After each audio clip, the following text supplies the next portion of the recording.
സദ്ഗുരുവേ ശരണം. എല്ലാവർക്കും ലൈഫ് ഡിവൈൻ്റെ പുതിയ എപ്പിസോഡിലേക്ക് സ്വാഗതം.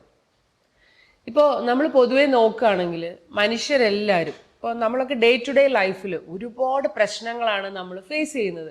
ഇപ്പോൾ സൈക്കോളജിക്കലായിട്ടുള്ള പ്രോബ്ലംസ് ഉണ്ടാവും, ഇമോഷണൽ ആയിട്ടുള്ള ഇഷ്യൂസ് ഉണ്ട്, നമുക്ക് കുടുംബ ബന്ധങ്ങളിലുള്ള പ്രശ്നങ്ങൾ, രോഗങ്ങൾ കൊണ്ട് നമ്മൾ ബുദ്ധിമുട്ടുന്നു. അങ്ങനെ വീട്ടിലും നാട്ടിലും ജോലി സ്ഥലത്തും എല്ലാം നമുക്കിങ്ങനെ ഇഷ്യൂസാണ്. അപ്പോൾ നമുക്ക് തന്നെ ഒന്നും ലൈഫ് ഒരു മെസ്സാണ് അല്ലേ, ലൈഫ് ഒരു സ്ട്രഗിൾ പോലെയാണ്, നമുക്ക് എന്താ ചെയ്യേണ്ടതെന്ന് അറിഞ്ഞൂടാ. അപ്പോൾ പലപ്പോഴും നമ്മളിപ്പോൾ കഴിഞ്ഞ വീഡിയോയിൽ നമ്മൾ പറഞ്ഞു നമ്മൾ അങ്ങനെയുള്ള പ്രശ്നങ്ങളെ നേരിടണം അല്ലെങ്കിൽ അതിജീവിക്കണം എന്ന് നമ്മൾ പറഞ്ഞു. പക്ഷേ ഇപ്പോൾ കഴിഞ്ഞ വീഡിയോയിൽ നമ്മൾ പറഞ്ഞു നമ്മൾ ഈ പ്രശ്നങ്ങളെ അഭിമുഖീകരിക്കാനും നേരിടാനും അല്ലെങ്കിൽ അതിജീവിക്കാനും ഒക്കെ നമ്മൾ പഠിക്കണമെന്ന്. പക്ഷേ നേരിടുക എന്ന് പറയുന്നത് അത്ര എളുപ്പമുള്ള കാര്യമല്ലല്ലോ. ഇതിനൊരു സൊല്യൂഷൻ എന്ന് പറയുമ്പോൾ നമ്മൾ എന്ത് ചെയ്യും, അങ്ങനെ ചിന്തിച്ചു വരുമ്പോഴാണ് നമ്മൾ കേൾക്കുന്നതിനൊരു സൊല്യൂഷനായിട്ട് സത്സംഗത്തിനെ കുറിച്ച് നമ്മൾ കേട്ടിട്ടുണ്ട്. അപ്പോൾ എന്താണ് ഈ സത്സംഗം, അതായത് സത്സംഗം എന്ന് പറയുന്ന ആ വാക്കുകൊണ്ട് അല്ലെങ്കിൽ എന്താണ് അതിൻ്റെ യഥാർത്ഥ അർത്ഥം, അത് എന്തിനു വേണ്ടിയാണ്? അപ്പോൾ അതാണ് നമ്മുടെ ഇന്നത്തെ ടോപ്പിക്. അപ്പോൾ ശ്രീ അതൊന്ന് വിശദീകരിക്കാമോ? തീർച്ചയായിട്ടും. ഇപ്പം നമ്മൾ നോക്കുകയാണെങ്കിൽ മനുഷ്യൻ എന്ന് പറയുന്ന സ്പീഷീസ് എപ്പോഴും കൺഫ്യൂഷനിലാണ്. ഇപ്പോൾ മറ്റ് സ്പീഷീസ് എല്ലാം ഒരു പ്രത്യേക തലത്തിൽ പരിണമിച്ച് പോകുമ്പോൾ മനുഷ്യന് കൺഫ്യൂഷനാണ്. അതായത് നമ്മുടെ ഒരു അൺകോൺഷ്യസ് ആയിട്ടുള്ള ഒരു ആനിമലിസ്റ്റിക് തലവും നമ്മുടെ കോൺഷ്യസ് ആയിട്ടുള്ള ഒരു ഡിവൈൻ തലവും, അപ്പോൾ ഇത് തമ്മിലുള്ള ഒരു ദ്വന്ദ്വ യുദ്ധത്തിലാണ്. നമ്മളെപ്പോഴും മനസ്സ് യുദ്ധത്തിലാണ്. നമ്മുടെ ഈ രണ്ട് സെൻറ്ററുകളും കൂടെ നമ്മളായിട്ട് ഡിസ്റ്റർബ് ചെയ്യാണ്. അപ്പോൾ ഇതിന് ഒരു അവേക്കനിങ്ങിൻ്റെ ആവശ്യമുണ്ട്. നമ്മൾ ഈ മനസ്സിൽ നിന്ന്, നമ്മുടെ ഈ അൺകോൺഷ്യസ് ആയിട്ടുള്ള ഈ പരിണാമിച്ച് വന്നിരിക്കുന്ന ഈ എല്ലാ ടെൻഡൻസികളിൽ നിന്നും ഒരു ഫ്രീഡം നേടി ഒരു അവേക്കനിങ്ങിൻ്റെ ആവശ്യമുണ്ടെന്ന് ഗുരുക്കന്മാർ ഭാരതത്തിൽ പറഞ്ഞു. എന്നാൽ മാത്രമേ നമുക്കൊരു ഹാപ്പിനെസ്, നമ്മുടെ ട്രൂ ആയിട്ടുള്ള ഹാപ്പിനെസ്, ശാന്തി അല്ലെങ്കിൽ ഒരു ഫ്രീഡം എന്ന് പറയുന്ന ഒരു സ്റ്റേറ്റിലേക്ക് എത്താൻ പറ്റൂ. അപ്പോൾ ഈ ഒരു അവേക്കനിങ്ങിന് വേണ്ടിയാണ്. അപ്പോൾ അവേക്കനിങ്ങിൻ്റെ കാര്യം പറയുമ്പോഴാണ് നമ്മുടെ ഭാരതത്തിലുള്ള അന്വേഷണങ്ങളിൽ, തത്വചിന്താപരമായിട്ടുള്ള അന്വേഷണങ്ങളിൽ ഇപ്പോൾ വേദാന്തം അഗ്രഗണ്യമായിട്ടുള്ള ജ്ഞാനത്തിൻ്റെ സ്രോതസ്സാണ്. അപ്പോൾ വേദാന്തം എന്ന് പറയുമ്പോൾ ദ എൻഡിങ് ഓഫ് നോളജ് എന്നാണ്.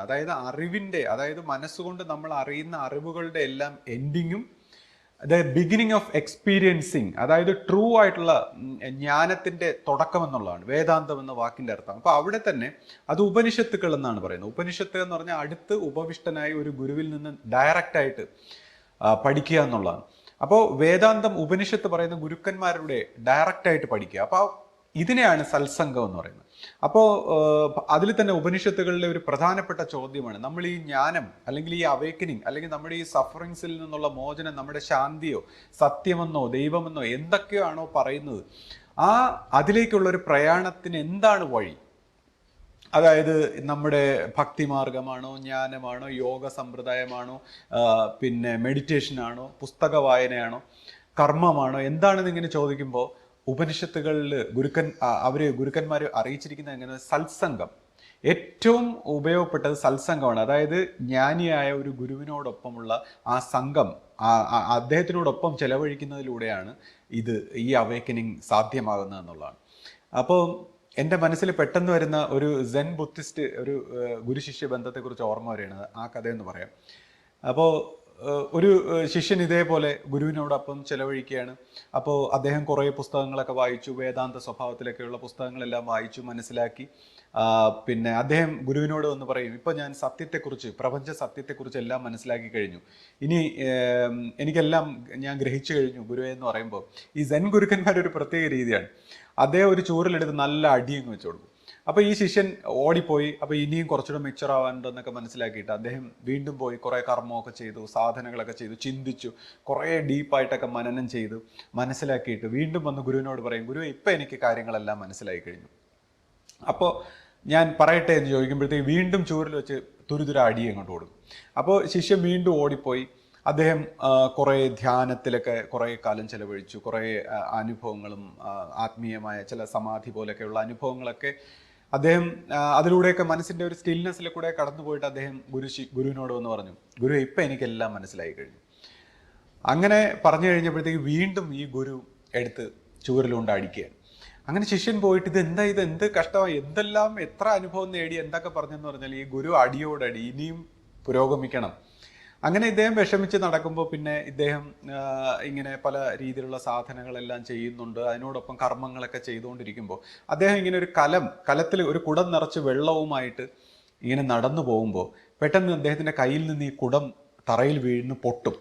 ഈ പൊട്ടുന്ന ആ നിമിഷം അദ്ദേഹം ഇങ്ങനെ ആ പൊട്ടിയ കുടത്തിലേക്ക് നോക്കി നിൽക്കുന്ന ഒരു നിമിഷം അദ്ദേഹത്തിൻ്റെ മനസ്സ് ഡിസോൾവായി.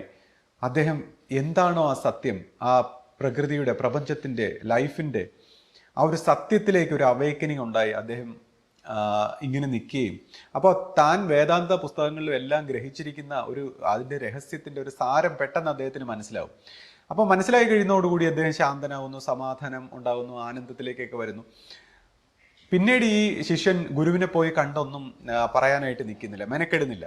അപ്പോൾ ഇദ്ദേഹം സന്തോഷത്തോടെ ആനന്ദത്തോടെ അദ്ദേഹത്തിൻ്റെ ജോലികളെല്ലാം ചെയ്തുകൊണ്ട് ഇങ്ങനെ നടക്കുമ്പോൾ ഒരു ദിവസം ഗുരു ഇങ്ങനെ വന്നിട്ട് അവൻ്റെ മുഖത്ത് ഇങ്ങനെ ഒന്ന് നോക്കുമ്പോൾ പുള്ളി നല്ല ഹാപ്പി ആയിട്ട്, ഒരു ഉത്തരവില്ല, ചോദ്യമില്ല, ഒന്നുമില്ല, സന്തോഷമായിട്ട് നിൽക്കുന്നു. അപ്പം ഗുരു ഇങ്ങനെ നോക്കിച്ചിരിക്കും. അപ്പോൾ ഗുരു ഉദ്ദേശിക്കുന്നത് എന്താണെന്ന് വെച്ചാൽ, ഇപ്പം നിനക്ക് മനസ്സിലായി, ഇനി ഒന്നും പറയാനുമില്ല, ചോദിക്കാനുമില്ല. അപ്പോൾ അങ്ങനത്തെ ഒരു സത്യം, അതായത് പറഞ്ഞു മനസ്സിലാക്കാൻ കഴിയാത്ത, ഒരു രീതിയിലും ഗ്രഹിക്കാൻ കഴിയാത്ത ഒരു എക്സ്പീരിയൻസിങ്, ട്രൂ ആയിട്ടുള്ള എന്താണോ ഒരു സത്യം, ആ സത്യത്തിൽ ജീവിക്കുക എന്ന് പറയുന്ന ഒരു എക്സ്പീരിയൻസിങ് ആണ് ഇതിൻ്റെയൊക്കെ രഹസ്യം. അപ്പോൾ എൻ്റെ ജീവിതത്തിലെ ഒരു അനുഭവം എനിക്ക് ഇതുപോലുള്ള ഒരു അനുഭവം ഉണ്ടായിട്ടുണ്ട്, അത് ഞാൻ പറയാം. ഞാൻ ഈ ആശ്രമത്തിൽ വരുന്ന സമയത്ത് ആദ്യകാലങ്ങളിൽ ഇപ്പോൾ അമ്മയോടൊപ്പം ഒക്കെ വരുമ്പോൾ ഗുരുവിനോട് വളരെ സ്നേഹമാണ്. ഇപ്പോൾ ഗുരു സംസാരിക്കുന്നതൊക്കെ കേൾക്കുമ്പോൾ നമുക്ക് വളരെ ഡീപ്പായിട്ടുള്ളൊരു വിഷമത്തിൽ നിന്ന് ഗുരു സംസാരിക്കുമ്പോൾ അതിലെന്തോ ഒരു കാര്യമുണ്ട് എന്ന് നമുക്ക് മനസ്സിലാവുന്നു. പക്ഷേ നമുക്ക് ആധ്യാത്മിക വിഷയങ്ങളിലൊന്നും വലിയ താല്പര്യമില്ല. അപ്പോൾ എന്നാൽ ഇവിടുത്തെ ആശ്രമത്തിലെ ഒരു അടുക്കും ചിട്ടയും മറ്റ് കർമ്മവും ഇതെല്ലാം ഭയങ്കര ഇഷ്ടപ്പെടുന്നുണ്ട്. പക്ഷേ നമുക്ക് ആധ്യാത്മിക വിഷയങ്ങളിലൊന്നും താല്പര്യമില്ല. ഈ ബിലീഫ് സിസ്റ്റം അല്ലെങ്കിൽ പ്രയർ അങ്ങനെയൊന്നുമുള്ള നമ്മൾ വളരെ സയൻറ്റിഫിക് ആയിട്ടുള്ള കാര്യങ്ങൾ. അപ്പോൾ എന്നെ സംബന്ധിച്ച് ഞാൻ നോക്കുമ്പോൾ എനിക്ക് സയൻസ് ഇഷ്ടമാണ്, നമുക്ക് ഇലക്ട്രോണിക്സ് ഇഷ്ടമാണ്, ഹിസ്റ്ററി ഇഷ്ടമാണ്, ജോഗ്രഫി ഇഷ്ടമാണ്. എല്ലാ വിഷയങ്ങളും നമ്മൾ എന്തൊക്കെ പരിശോധിക്കുമ്പോൾ മനുഷ്യൻ്റെ പ്രയത്നത്തിലുള്ള നമ്മളുടെ മോഡേൺ ആയിട്ടുള്ള ആ ചിന്താഗതിയിലുള്ള എല്ലാ കാര്യങ്ങളും ഇഷ്ടമാണ്. പക്ഷെ എനിക്ക് ആധ്യാത്മിക വിഷയങ്ങൾ ഇഷ്ടമാവുന്നില്ല.